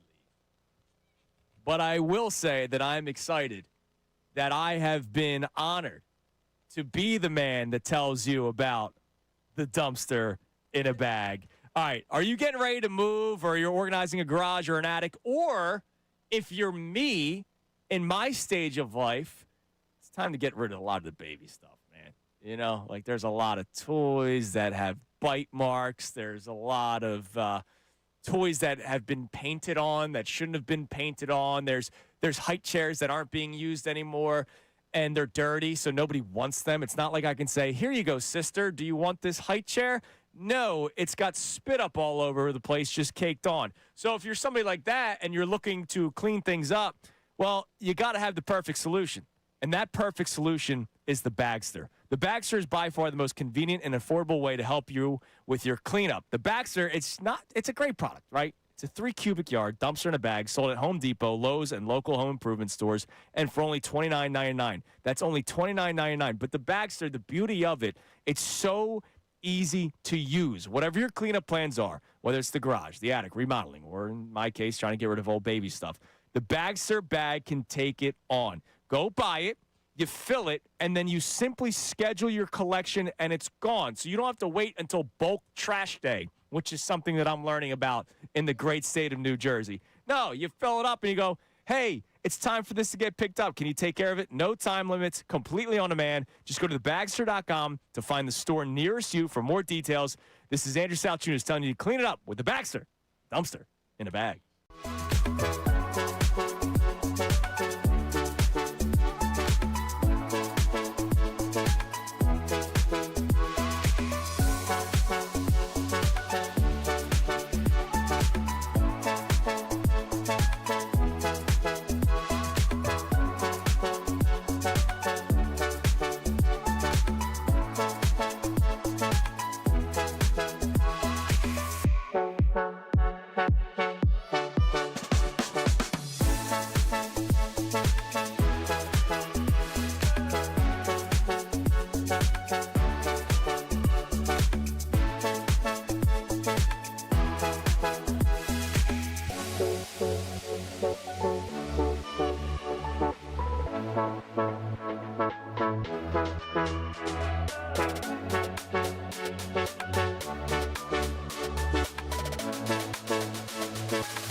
You've heard of the Heart Foundation.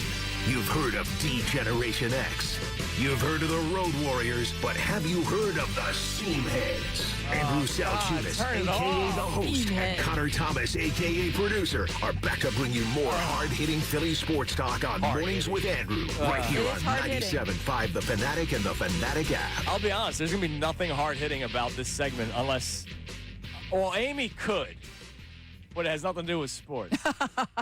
All right, before we do Ask Me Anything, your update in football, your update to the Eagles, one that you want to hear. Lane Johnson has returned to practice today. So Lane Johnson has been missing time for non-injury related reasons. It is hard not to immediately assume, is everything okay, because of his openness with his struggles of mental health over the years. You always want to check in. It could have also just been he's in year whatever, and he wanted a couple more days before camp, and the Eagles said, yeah, sure, that's fine. Like, you know, could have been. You're the ultimate, professional. Yeah. You've been reliable for us. Could have been that, too. Do you need 3 extra days? Take them. Yeah. Whatever it is. But, he's back, and so everybody could take a sigh of relief, because I saw some people on social media like, oh, he's missing work. Okay. Okay. All right. Dude. Like, I'm sorry that his job is a little bit different than ours. All right, time now for Ask Me Anything. Now, it's time for... What else you need to know? Ask Me Anything? Would you like to know more? No, ask me anything. All right, I'll start on the YouTube chat. Connor, you have the Davis on a text line ready. The philosopher has a question. You could give 5 if you want, Amy. Top 5 red flags on personal hygiene. I feel like that's directed at Connor. I mean, he literally sent that question in right after we talked not even about really that the coded. Twitter poll. It's just pretty much a direct. So, shot at Amy, you. what would your 5 be? Is not washing your feet one of them? I mean, I feel like I don't know how you discover that about a person until you live with them. So maybe that's like a late red flag, and at that point you're like, uh-oh. Now I've decided if I'm pot committed or not. But for me, there's a couple different things. There's definitely only the 1 bar of soap they use for washing hands and then they take with them in the shower. Yeah. That's a like, red flag. That happens at the hotel sometimes where they just give you the 1 bar of No, they soap. usually give you 2. There's the hand soap and then they have they call it bath soap. Yeah, depending on what hotels you stay at. That's why I do the 7-in-1. Yeah. Of course you do. And you really are reliant upon that soap to do a lot of work for you. Yeah. A lot of work for you. Yeah, there's little things it's more about the absence of things when you walk into someone's bathroom, particularly. To me, if there's no Q-tips in the bathroom, I'm very concerned. Yeah, because that's a very specific how are you cleaning the ears if you don't have Q-tips. They say you're not supposed to do that. They say you could poke your eardrum out. Yeah, they also say not to dig in there like you're digging a hole in the sand. Kind of aggressiveness, just give it a little. Yeah. Well, I'm just telling you what I heard. I'm no doctor. There would be a couple for me. Obviously, just general things. Things are missing. If you don't find any normal personal healthcare products. There's one thing that stands out to me, and I'm sorry, fingernails. Oh yeah. Oh yeah. Fingernails is a big one. Length and cleanliness. Yeah, that's a clean out from underneath the fingernails. That's a big one for me. Or leaving things out. I used to. We've had shared desks at different places I've worked, not just here but everywhere. And there was a place I worked once where when I had a shared desk, the person worked in the morning, I worked in the evening, obviously. And the little one-off toothpick things that the flossers. The one that Jimmy Kemsky finds on the ground all the time, and he tweets a photo of them. Well, yes. I find those too, but I would find them on my desk when I would come in. Oh, that was disgusting. Oh, and I was like, there's probably a trash can right underneath your desk. Multiple. What do we have on the text line? Nothing that nasty. Actually, I really like this one from Frank in Northeast Philly, who says, I'd like to know what celebrity Amy would like to be friends with. Oh, that's kind of a fun one. Who would I like to be You know who I'd like to be friends with, because I see her a lot right now because she's on a couple different movie junket type of things. Zendaya. Okay. She seems like a super fun. She's into sports. She goes to a lot of sporting events. She seems like she's a lot of fun. And she's funny, and I guess I've seen her a lot. That's the first person that came to mind. There's a lot of people that I would like to be friends with. I feel like I would be a good friend, but I think she would be fun. Who's a celebrity you wouldn't want to be friends with? Oh, I can't say that. There's one name that came. Oh, no. No. Okay. No. What about the guy that was in town just the other day? Who? Morgan Wallen. I don't want to be friends with that guy. Seems like a douche. Throwing things off the balcony? Yeah, he seems kind of weird. Like, I don't know if I'd want to.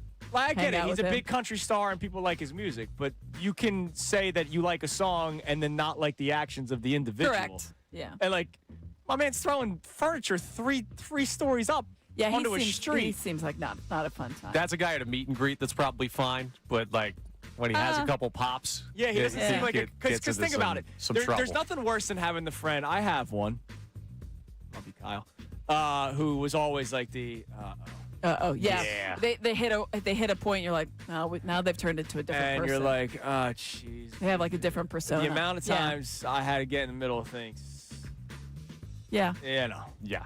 I Definitely strikes me as one of those types of people. I don't think I'd want to be I don't friends with want like that. Tom Brady. I don't think I'd want to be friends with him. No. He doesn't seem like that much I don't fun. think he'd be real. I think everything about him's fake. So I wouldn't want to be friends with him. Sorry, Connor, you're just catching strays here. That's cool, man. Mopar chimes in. Amy, as a mother.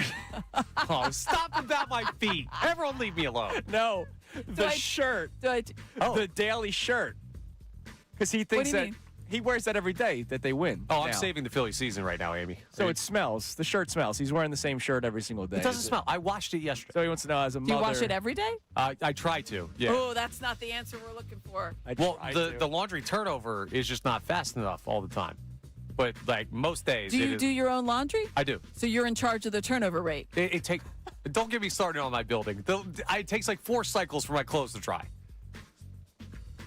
But if it's overnight, you can just leave it out. Yeah, but it's got to go through during the day. I fall asleep, I take a nap. I can't be constantly restarting it. Get one of those boards that you can scrub it on. Just that shirt. You can also just hang it up to dry. Yes. That'll work too. All right, by the way, real quick, this is because we have like 10 seconds left before we hand things over to Middays with Marks. Tommy John wants to know, if the Sixers win a championship and Jaylen Brown personally asks you to go skydiving with him, would you? Absolutely. All right. And I have a crippling fear of heights. But you would do it. Sixers win the title. 100%. You and Jaylen Brown, JB. I'd go multiple times. I've already said I will if they do win. I will 100% Great, do that. let's go. All right. Fanatic goes flying. Could be the end of the station. Hopefully Fanatic goes landing. Brought to you by some insurance company.